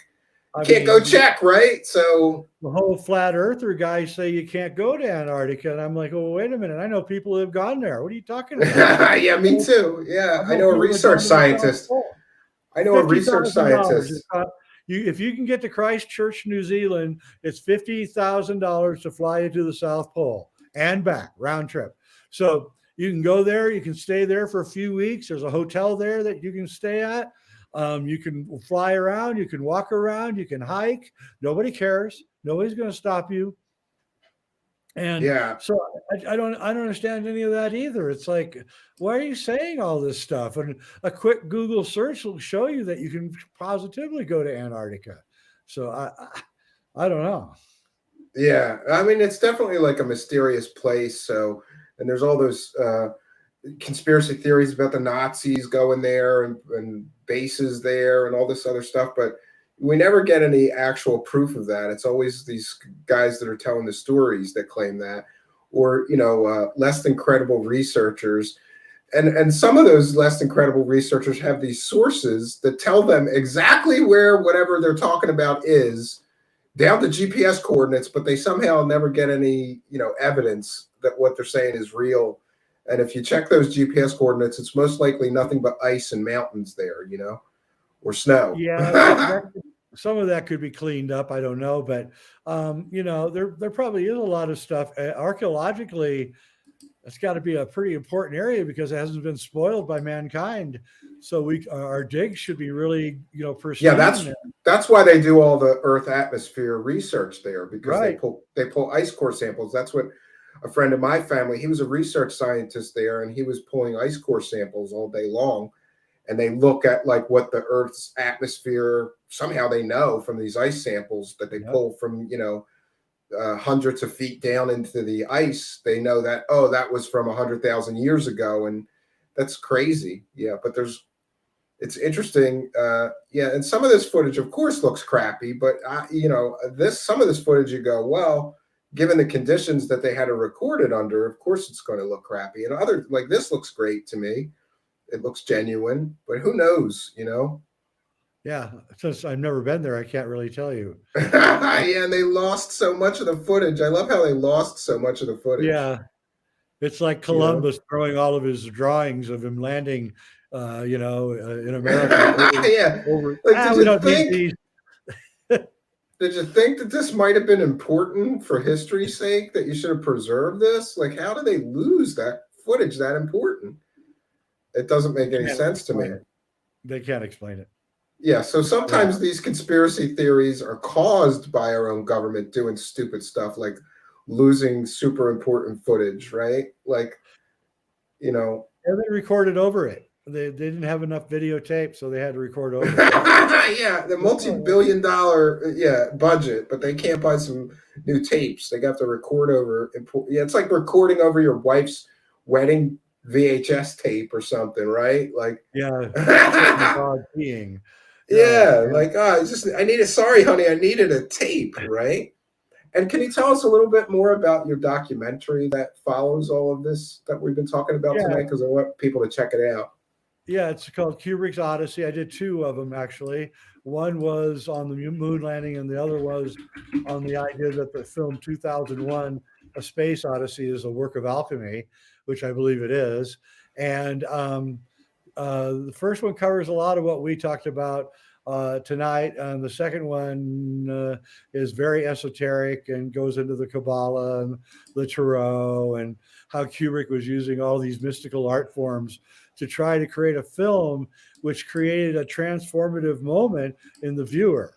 So that's what's so beautiful about 2001 is that, especially my generation, we'd never seen anything like that on the screen.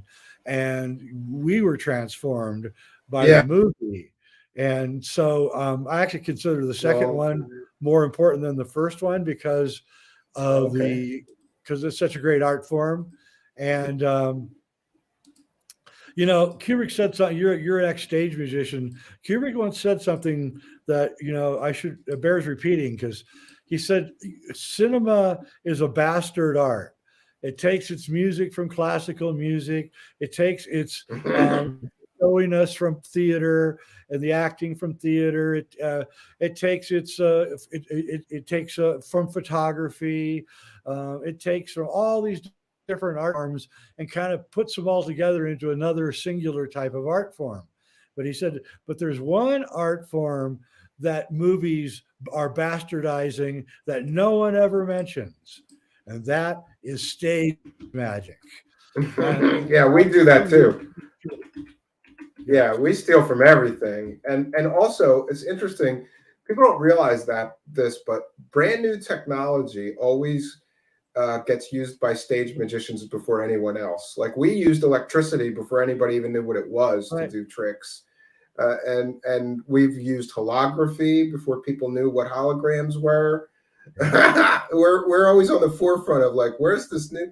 Look at this cool, weird new technology. We're going to use this to put it in our show before it becomes more mainstream and accepted. Right. We've used Pepper's Ghost. We used film projections to make fake ghosts before anybody knew what film projectors really were. So yeah, we steal from everything, though. And this is some of the footage from your second one, which I noticed you can buy or rent on YouTube. Check you out. You got like films that you can buy and rent. Check that out, right? Yeah, like a professional and everything. Yeah. This is one. What is this? A cathedral? Yeah, I'm showing how Gothic cathedrals and alchemy and all play into the movie 2001: A Space Odyssey. Oh yeah. I didn't have the film on, but this is cool. The hidden secrets in the films, secrets hidden in the films of Stanley Kubrick, Part 2, Beyond the Infinite. Yeah. And tradition of the great work of alchemy. And you narrated as well. Explanations and rituals of alchemy are embedded. You got an FM voice, so I might as well do it. Yeah, I'm in the same boat. Cathedrals of France referred to as books of stone. In other words, there is a deep. I haven't seen this movie in 10 years. Only an initiate of the alchemical tradition can truly understand. The great architects and artists, many of whom were alchemists themselves, had a very clear idea of what it was that they were attempting to transmit. Cool place. Only the viewer of these works that is left in the dark. As the French writer and alchemist Fulcanelli reveals in his masterpiece, Mysteries of the Cathedral, the grand churches of France were built as part of this great work. Indeed, anyone who visits the cathedrals of Europe, but especially France, comes away with this feeling of awe. Yeah, absolutely. Yeah, you wonder, you know what, though? Those things were built multi-generationally, which is not something that we do today, but they would go, all right, we're going to build this cathedral. It's going to take 3 generations of us to do it, but we're going to do it. So you get this stonemason, and while he's working on the first part of the cathedral, he's teaching his sons to do the same work he does. And then when he dies, they take over doing his work. And the same thing with the carpenters and the glass artisans and the stained glass makers. That they would take 3 generations to build one of those cathedrals. That's dedication that we don't have today. Everybody's too selfish and impatient.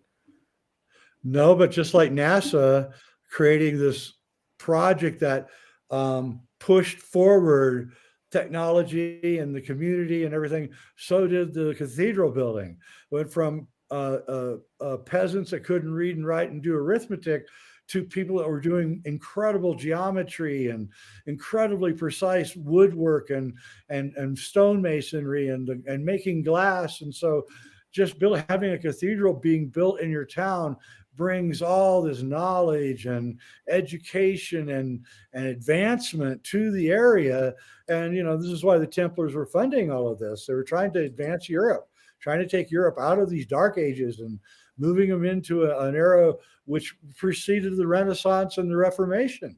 Because without the cathedral building, there would not have been a Renaissance or a Reformation in Europe. So we owe a lot. Yeah, and it became these projects became a huge source of pride, and also, people would make pilgrimages to each of the cathedrals, so it brought money in as well because people came just to see it. And then I'm Catholic, so we have all those Catholic. We have those Catholic, we're going to have a nail from the cross of Christ as in our cathedral, and all these. Most of them are made up, or a finger. We've got a finger of Peter, the apostle, in our church. Yeah, or fingernail. Yeah, they all had these, these pieces of history that they claimed in their cathedrals. It's interesting. I did a whole show on incorruptible bodies of saints, and that's another one that the Catholic Church just lies to everybody, because they claim that these saints, they don't rot, and they have them in the altars in some of them. There's one in Philadelphia, and they went to see it, and it's just it's a skeleton with a wax covering. There's no way the guy didn't rot, though. His body's not incorruptible. They just faked it. But they get tons of tourists that come there from all over the world to see that body. Yeah, just like the Shroud of Turin is really a photograph of Leonardo. That's an interesting conspiracy theory. Yeah, I've heard that one as well. Yeah, it's him. And he was. We know from his books that he was working with silver nitrates and was talking about how you could get images onto cloths and stuff. And if you look at the Shroud Turin, it's a negative. It's not a positive. Yeah, it's a negative. And I've seen people do that demonstration where they show that early forms of photography could be used to make something exactly like that. Spooky has an interesting question, and I've wondered this myself because it's true. These astronauts get back from the moon and they look shaken. Some of them look rattled. They appear to be, I mean, could it be just the arduous journey they had just undertaken, or the psychological impact of what they had just done weighing heavily on them? Or do you think they saw some things that really shook them to their core? Nope. I think that they're in the press conference. Don't forget there was 2 weeks of quarantine between the landing and the press conference. So they had plenty of time to get over anything. They look like their dad or their dog just died in those press conferences. And Conrad actually lies at one point about being able to see stars.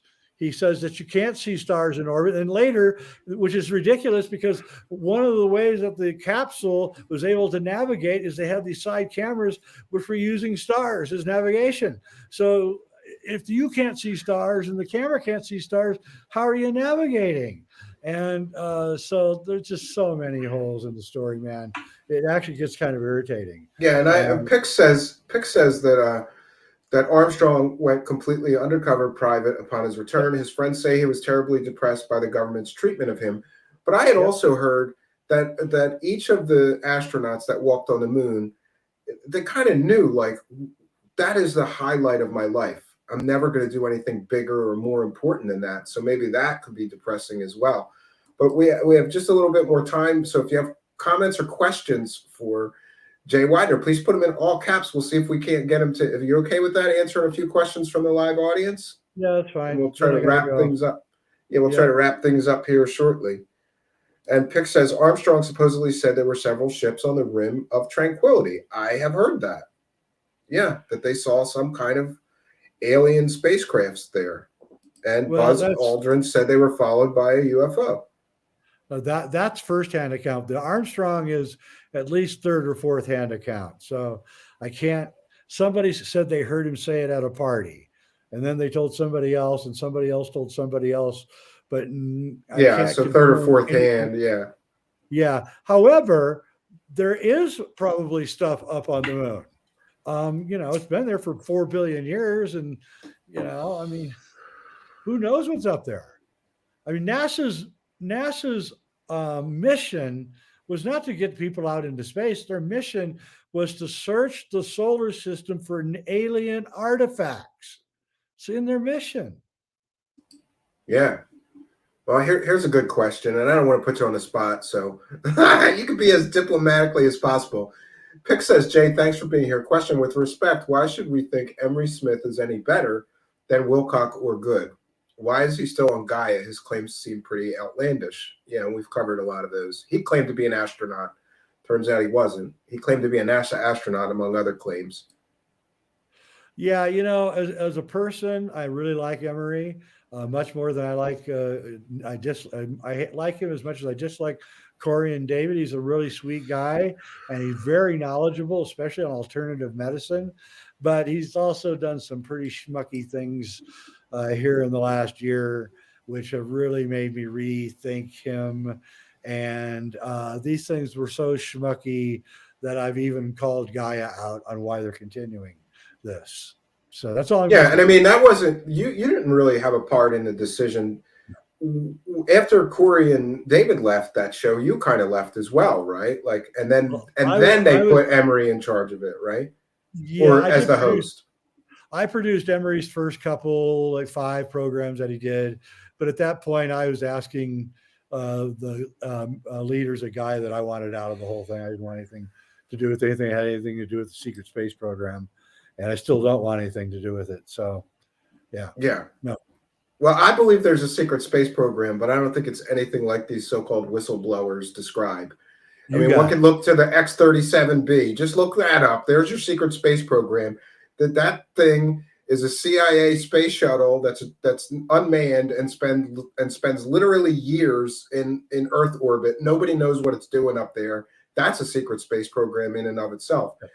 I-Format asks a good question. Any thoughts on the Bart Several Apollo footage, the one with the cardboard cutout? Are you familiar with that? No, but that's Bart Sabel who got the beat up by yeah, and you screamed at by Edgar Mitchell. I don't know the cardboard cutout one. I don't know that one. Sorry. Yeah, I know Bart pretty well too, so I'm surprised I don't know the answer to that. Yeah. Yeah, and Mike Gambelli says Emery Smith didn't visit the center of the earth. Yeah, he's made a lot of claims that, I don't know, Jay. I think though now that like if you want to know who's not telling the truth, you kind of look at the people that are on Gaia lately. It's just devolved, right? Their vetting is not as good as you tried, right? You try to get guys to take lie detectors and you try to check their background stories and things, right? But it's difficult here. Everyone agreed except for Corey, or Emery didn't agree either. Emery and Corey both did not take a lie detector or anything, but all the others did. And you can take that for what it is, but it means a lot to me. And I see M. Kelly with what they say is a hard question, but I think in fairness, Jay has addressed his issues with previously, working with the people that many people in my audience no longer find credible. But you can answer however you like. Hey, I was at Gaia. I was the only producer. I didn't have any backup producers. It was just me. I was producing all the shows. I was working 70, 80 hours a week. I didn't really have a lot of time to spend vetting people. I was too busy editing and setting up camera shots, trying to get those, especially DW and Corey, to create content, because I had nothing to do with the creation of the content. I was just merely the guy that took your content and transferred it over into high quality production, as high quality as I could get. So that wasn't my job. That wasn't my job to find out. We had people on that said they had flown to had flown to the center of the galaxy. We had people on Gaia, on George Norrie, who claimed that the world was going to end next December 21st. And people would say, well, Jay, don't you think we should cut that out? I said, no, leave it. If the guy's wrong, then he's wrong. I don't care. And yeah, and you'll find out he's wrong eventually, right? Yeah. So that was mine was this freewheeling. I came from a punk rock radio station in Seattle where we were just freewheeling. We let everything go. And so that was the atmosphere that I was kind of engendered into is so what if it isn't true? Put it out. Let's hear it. And plus the grandfather, the one thing I will say to defend people that are putting out stuff that is on the way wild side of conspiracy land is that the godfather of all of us really is Art Bell. And he would let anybody on to tell any story they wanted to, and he would let the audience decide. I'm somewhat against that myself when when I know for a fact that somebody is saying factually inaccurate things that we can check, like I was a Navy SEAL or I was a Marine, and you can check that. I want to call them on that, but I'll let them tell their story, Yeah. Yeah, I do come from the Art Bell. My show in Seattle was on at the same time as a heyday of Art Bell, and I was the highest rated show in Seattle. And I follow that same rule. And so again, when you're putting out a multi-hour a week radio show, or you're producing 6 to 8 hours a week of original footage, you don't really have a whole lot of time for vetting. Yes, and I've done. Somebody has reminded another show host. What about having Anjali on the show? Same thing. And I stand by my decision to let her come on the show and tell her story. And by the way, that was the highest rated show I've ever done.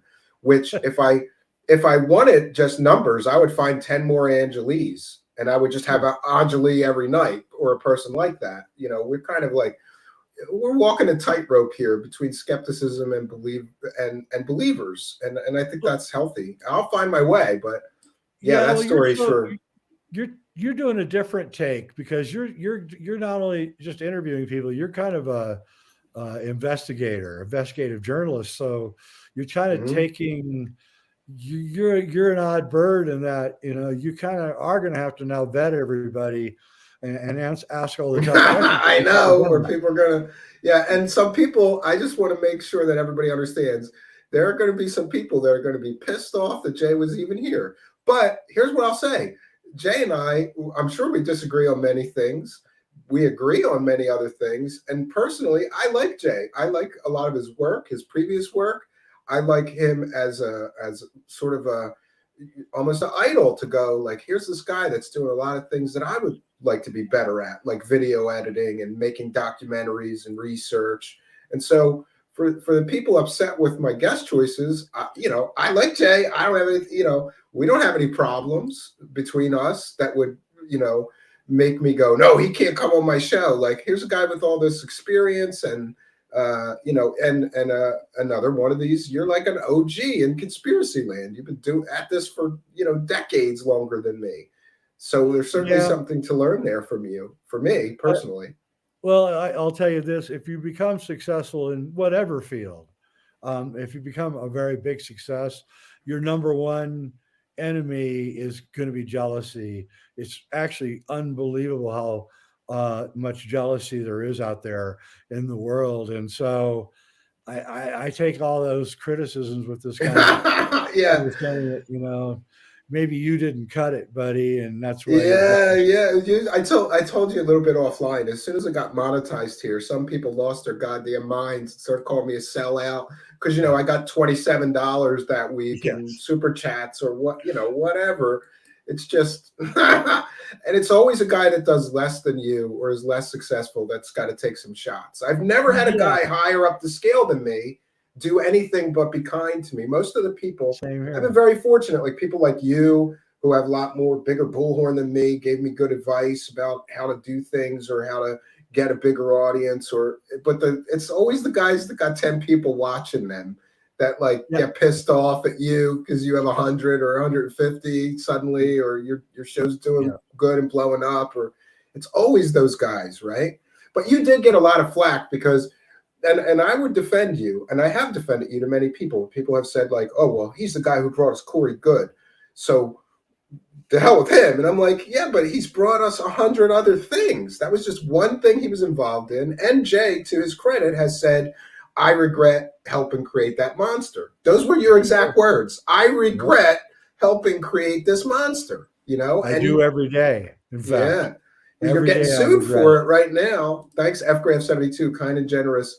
$2 super chat. Thanks, Stephen. Another great show. Thank you for your kindness, your generosity, and your support. We don't want to keep Jay too much longer, so we're going to let him go, and hopefully that he will come back and discuss other conspiracy theories that I know that he is really big on, and our audience would certainly enjoy it. I got more emails after announcing Jay's appearance here than I ever have for any other guest. So I want to thank you for that, and we'll put the link to your YouTube channel. It's just put Reality Check with Jay Weidner in the YouTube search bar and you'll find it. But I'm a bad show host. I got to do that now and put that in there. And I hope that when this court case is all over and you're not so muzzled, because if I were you, I wouldn't say anything until it's over, but I know it's hard to do that, right? But when this is over, I want you to come back and spill all the beans. We want all the beans. We want all the beans, and I want the exclusive because we're going to continue to cover him, and we've got a huge bombshell on him coming up. You're going to love it. We've got so much evidence. It's going to make Docsgate look like, a walk in the park for him because he's not going to be able to weasel out of this one. His name's on all the paperwork we have, Yep.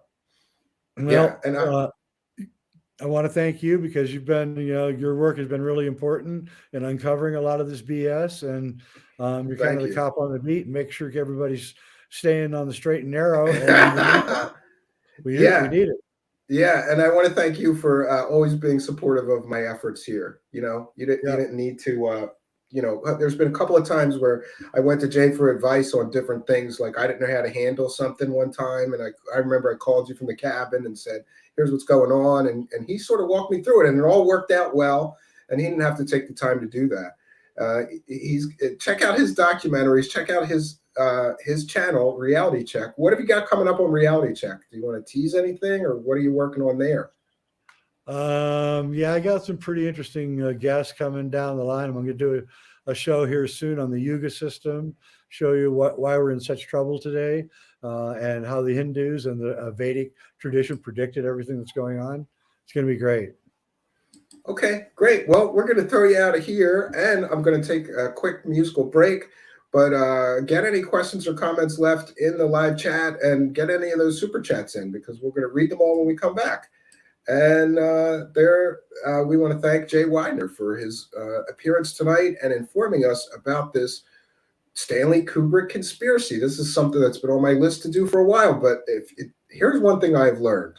If you want to do a really good show on a certain topic, get the expert on it. And Jay is certainly an expert on that conspiracy.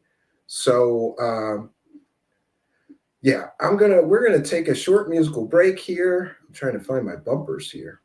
And I just want to make sure that everybody realizes that this is a viewer-supported show, and there's ways that you can support us. There's a money button down there. That would be a super chat. You can send a PayPal donation. You can join us on Patreon. We're going to be doing some new Patreon-only streams. We do a backstage pass every month on Patreon. You get extra and additional content that we don't put publicly. But I always say this, the Patreon is only $1 a month or more to join. If you're having a tough time and you don't have $1, just email me at truthseekershow@gmail.com. Tell me you're a fan of the show, you're having a tough time. I don't need specifics. Just say, hey, I'd like the Patreon benefits. I put you on a spreadsheet, and we add you to the list of people. That I manually send those PayPal benefits to every month. So I'm going to play this Evel Knievel bumper, I think. Yeah. Because a friend and fellow show host mentioned that sometimes certain guests, it's like Evel Knievel, you know? And I'm sure there's some people that are going to lose their minds because Jay Weidner was here. And like I said, I don't have a problem with Jay. I like some of his documentaries. I like his one of his films very much that he made. And I like his take on many things. Do we disagree? Certainly we do. But that's no reason to not listen. If I'm going to cover a certain topic like we covered tonight, the Kubrick Apollo moon landing conspiracy stuff, I want to get an expert to explain it to us, to break it down. And I really don't care if somebody doesn't like the expert that I picked because of whatever reason, you know, and I can't be responsible for every single thing that a guest has ever said his entire life, nor can I know it. So, you know, it is what it is. People are going to say what they're going to say. This is what we're going to do. We're going to take a short musical interlude break here. My Evel Knievel break. I love this one because some people went to see Evel Knievel jump, but some people went to see him crash and burn. And that may be part of why we had such great attendance tonight.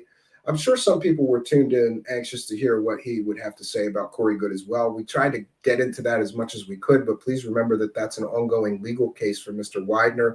So I respect his willingness to not delve too deep into that while the court case is still ongoing.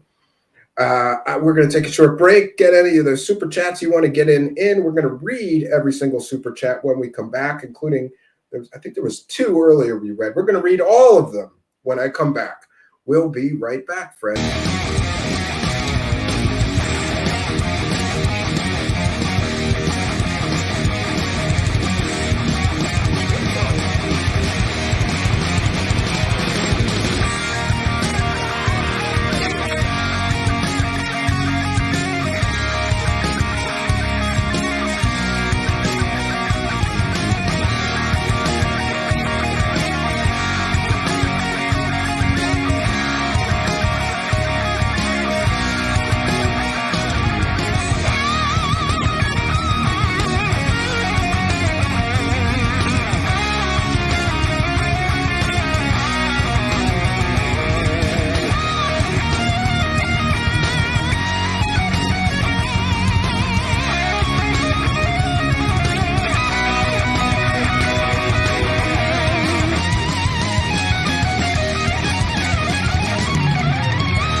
Ladies and gentlemen of this wonderful country, I've got to tell you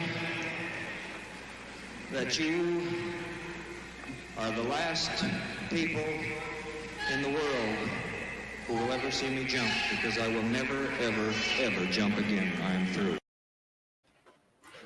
Greetings and salutations, friends. So we're back. I'm going to be taking some comments and questions from the live chat for just a little while longer now, and we'll be reading each and every single super chat.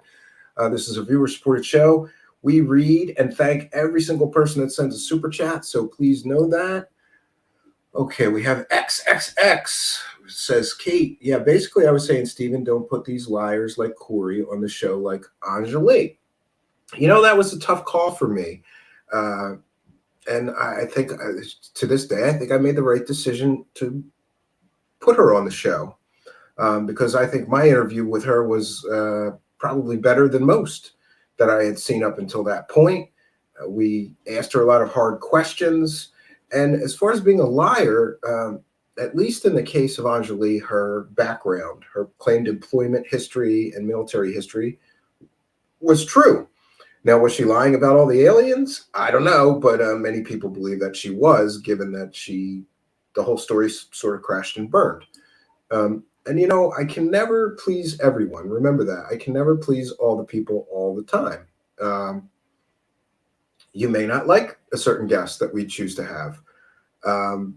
But we do our best here to bring you compelling, good stories and experts on some of the topics that we cover. I mean, where else are you going to get a show that does a show on, Catholic exorcism? And we had a real Catholic exorcist priest here. When we do this moon landing conspiracy, we have Jay Weidner, who's largely considered one of the world's leading experts on that conspiracy theory. We do our very best to try to get the experts on each topic that we can.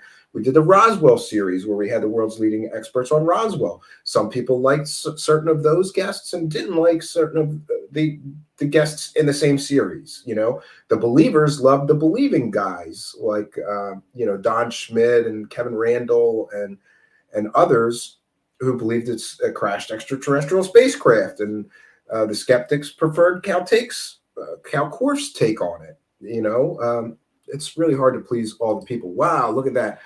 Incredibly generous $50 super chat, the High Lonesome, who simply says, thank you, brother. No, thank you. Thank you for your kindness, your generosity, and your support. This is a viewer-supported show, and your $50 will go a long way towards keeping the show rolling on. Thank you for your kindness, your generosity, and your support.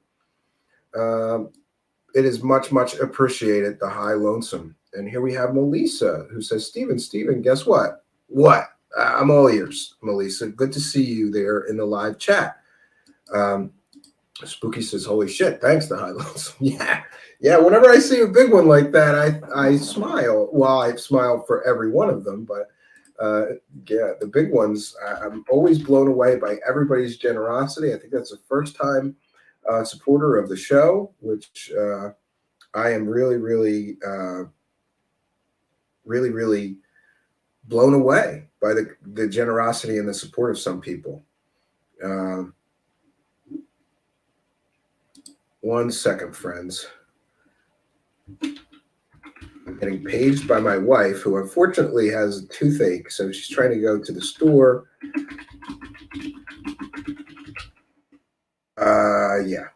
And I just want to mention, we have a video from Spooky featuring, I believe it is David Wilcock. 5 minutes with David Wilcock will be closing the show out with tonight, and you want to stick around for that. But let's read some super chats. We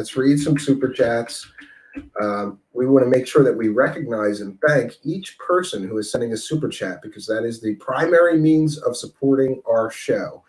And it really does help us to continue producing this content that you've come to know and enjoy.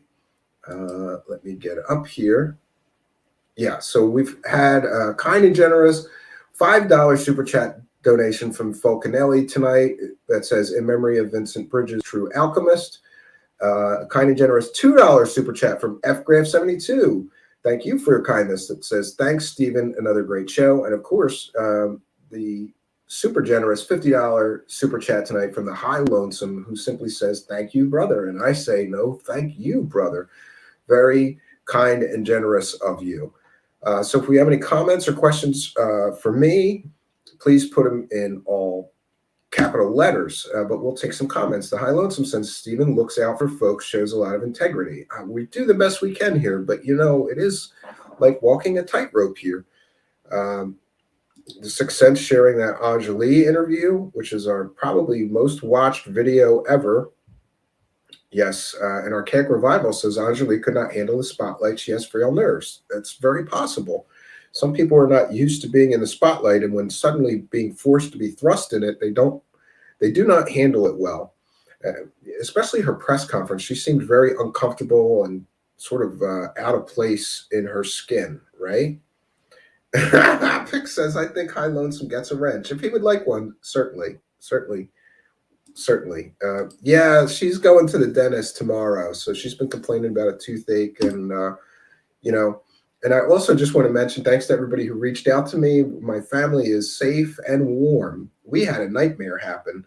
The heater in our home, we have a big house here, just suddenly stopped working. And I knew about this when I come home from the cabin on Sunday. It seems like Sunday early afternoon, my wife said it just went off. And I tried everything and it wouldn't go on.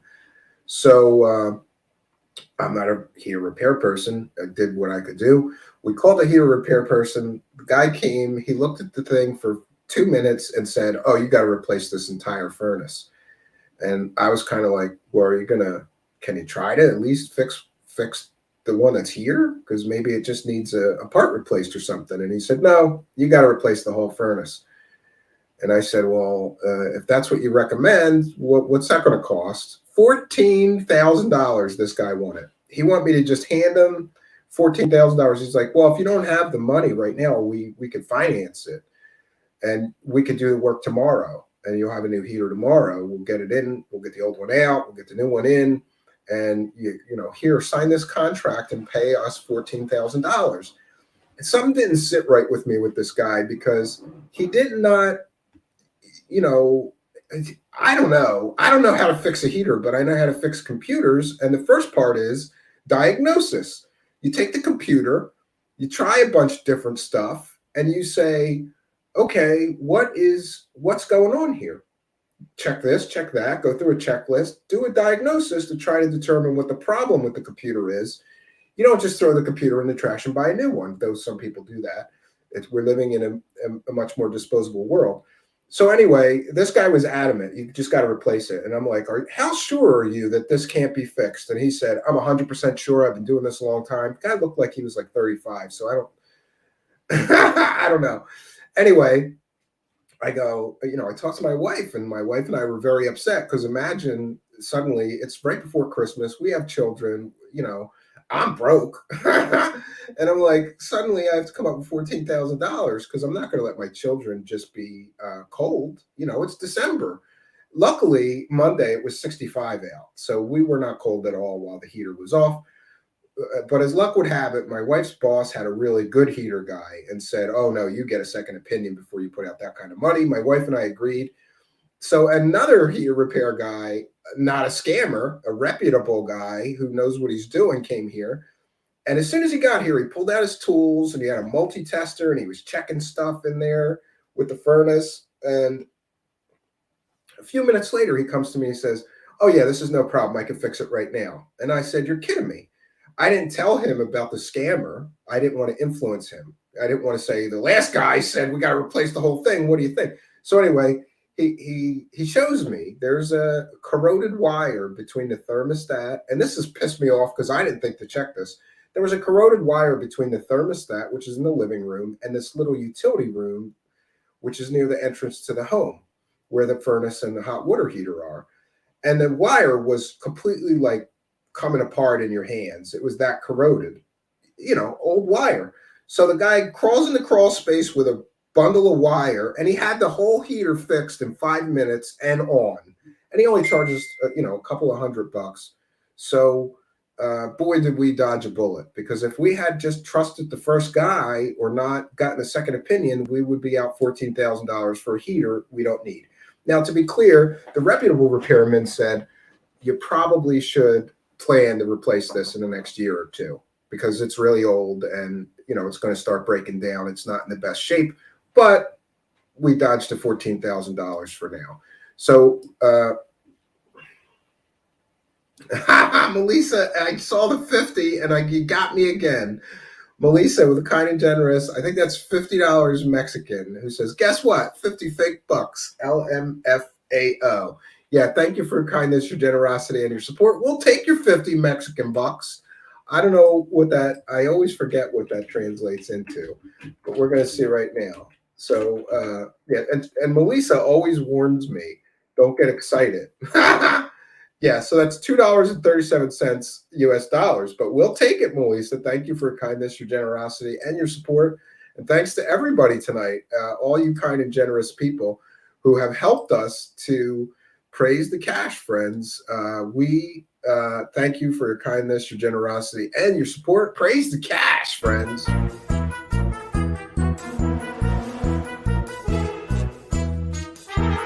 You're watching Truthseekers. Praise the cash, praise the cash.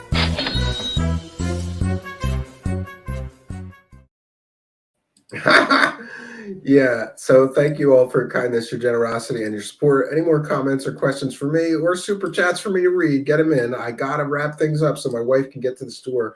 I think she wants to get some Ambisol or something for her teeth. Thank God she gets to go to the dentist tomorrow, and they should take care of it right then and there for her. At least that's what I believe. So, yeah, and Rogue Status says, I know electricians that do that. Pisses me off. Tells everyone they need a new service, etc. Automatic $3,000. Most of the time it's BS. Yeah. I really hate when I can't repair something. This is why I prefer the cabin, because the cabin may be a little ghetto as far as the way everything is hooked up, but I can fix everything at the cabin. I will never need a repairman at the cabin. I wired the cabin. So if like an outlet stops working or a light stops working, I can fix it. The heat we have there is from a wood stove. You can't really break a wood stove. You just have to keep the wood stove pipe in good condition and cleaned out every year. That'll never go bad. The light's there. I got a propane stove. If that goes bad, I'll throw it in the trash and get a new propane stove, besides the wood stoves, I mean. Everything at the cabin I can fix, right? I hate houses because I can't fix a furnace. That's one of the few things I can't fix. Almost everything else in this house I could fix if I had to. Which reminds me, I got to do some electrical work that I've been putting off for my wife. Yeah, I have to replace a switch in my child's room. I can do that stuff. I don't need an electrician for simple stuff. But when something like a whole furnace stops working, I didn't know what to do. So you got to break down, call a repair person, and God forbid if you get one like that scammer, because he could have really rocked us for a lot of money we didn't really need to spend right about now. Now, to be clear, we're probably going to need to spend that going forward, but I have since done some checking, and that guy was way, way high for an estimate for replacing that furnace. Probably 40% higher than it should actually cost. So we'll look into it. We're going to have the current heater serviced, which means they do a complete, they clean it and I don't know what they do. I'm trying to keep it in good working condition for a few, maybe we'll get 2 more years out of it. That would be good. And in the meantime, we'll start a separate fund to save up so that if it does die suddenly, we won't be sticker shock rocked that we suddenly need $14,000, right? My upload says, not at all. Some of the guests on the Anjali interview were extremely rude to her. Yeah, I try to be nice to all the guests. I might push them for evidence or proof, or I might ask questions they don't like, but we always try to be kind and respectful to guests. And just a note, tomorrow we're going to have a second investigation into the phenomenon of EVP. And for those that don't know, that is the electronic voice phenomenon. And many people believe that they can get communications and voices from the other side, from dead people on electronic recording equipment. This has been a well-documented and investigated phenomenon, but tomorrow we've got a good guest who has been collecting EVPs for quite some time. He's going to be sharing his EVPs, his experience with the phenomenon of EVPs, and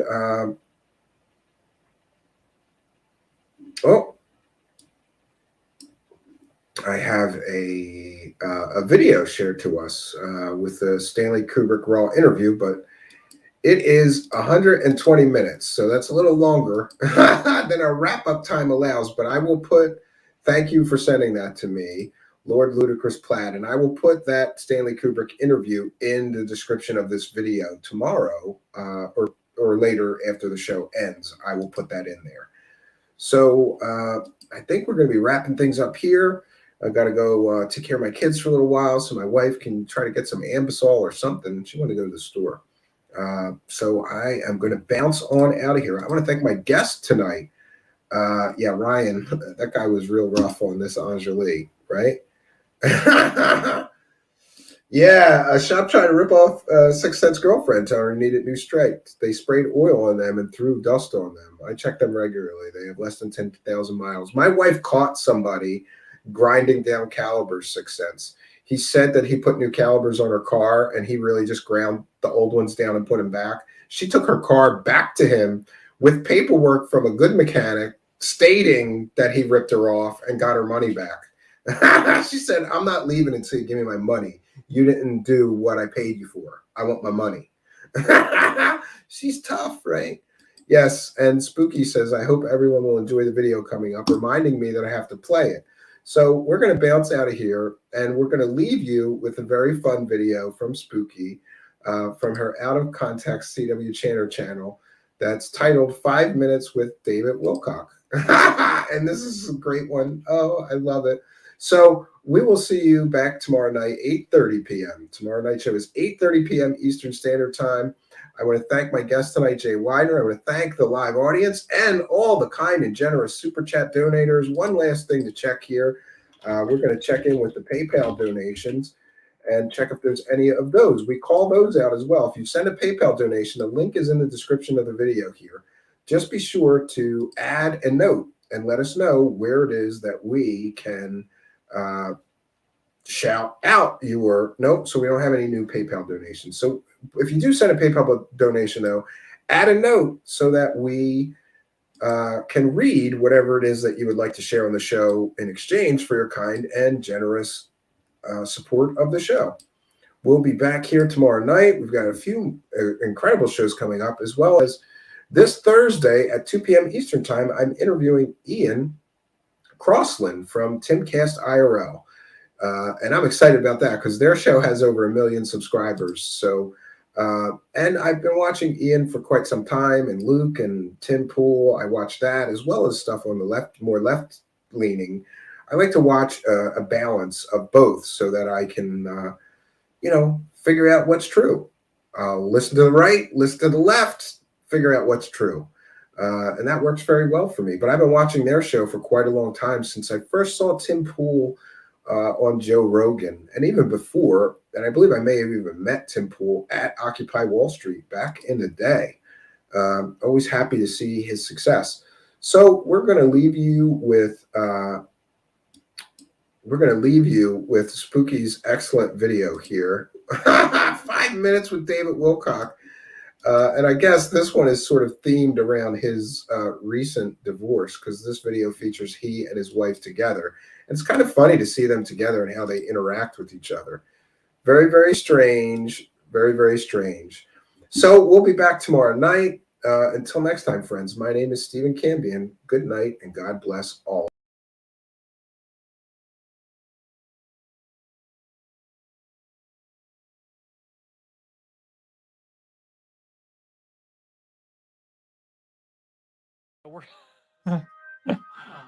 All right, so I don't know. Oh, here she is. Yeah, she wants to say hello. So Guys, my whole shoot has just collapsed. But here we go. If you wanted to see my killer, You can see her from here. this is my killer, everybody. This is my big dodo. She almost choked to death the other day, so we were very, very upset about that. And I want to say that, like, her choking brought me to my knees. As soon as you called me, sweetheart, and told me what was happening, I fell to the ground, I cried, and I said, God, please don't take my dog. Please don't take my dog. So that was incredibly awful. Let's cut to this. Is it that one or is it that one? Or is it that one? There it is. It's 3. Okay, so there's our dog. And she wanted to be part of this too. So, sweetheart, did you want to say a little something about what you're going to be talking about in the class? I will be talking about the returning cycle of the sacred feminine.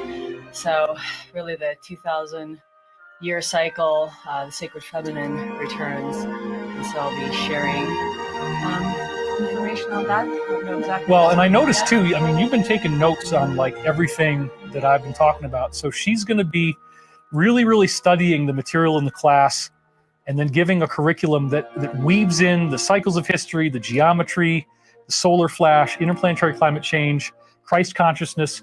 She's going to be tying it all together with me. So all of this material will be thematic and interconnected. But what's cool is that you're going to get her unique perspective on it. Because honestly, part of how she was able to land me is that, because it's true. I mean, like I had lots and lots and lots of proposals, to put it mildly. So it's because of what Elizabeth has been doing for the public. That's true. We knew each other for 3 years. There was no romantic interest. And I circled back and I said, you know what? She has never tried to take advantage of me or take advantage of the access to me. She has my phone number. She doesn't call me very often. This is the kind of person I can really trust. And by God, it has worked. So thank you, sweetheart. Thank you for everything you do. You look ravishing today. And do you want to say anything else about what you're going to say in the class before we start the meditation? I always tune in, so it's going to be a bonus. It'll be a 2-part bonus. And I tune in to the people that are present. And I normally speak about the themes of the sacred warrior and the sacred feminine and how they empower each other. So I draw from many years of the martial arts and Taoist studies and my love of returning the sacred feminine and the role of priestess back to society. So I call it the third role for women because there's wife, there's mother, and then there's this other role that women had 2,000 years ago, 5,000 years ago, a sacred role where... We're going to pull focus on her now. Thank you, buddy. Now I get to be blurry. Where women, it was a valid, station for women in society to devote themselves to their spiritual path and to devote themselves to the divine. And so that's one of my sacred charges, is to bring that back, be a part of bringing that back. So I'll be talking about those types of things. And I've always really enjoyed your teachings. I think that you, even for me with all my lofty knowledge, there's something about when you have a person who's living through these teachings and processing them and going through the hardships of daily life and then applying those teachings to the hardships of daily life, where when you get that kind of informed perspective, it's a lot more meaningful than somebody who just writes a book, but they're not really out there living that message. And I do believe you were living the message, and that's why we got together in the first place. I've been in the field for a long time, and now we're continuing. So we, happy Mother's Day, by the way. Oh, yeah. To all of you. Hi, Mom. Happy Mother's Day. Hi, both moms. Happy Mother's Day. And we welcome all the people that are going to be a part of this class. We're going to spend many, many hours together as a family. Yeah, and you're going to have two whole sections that are going to be coming out in the middle of the week. So while you're in the middle of the launch, it's just like every couple of days you're going to get something new. And so she's going to have extended teachings for you that are really wonderful. It's going to be on this set. It's going to look beautiful. I'm very excited about it. I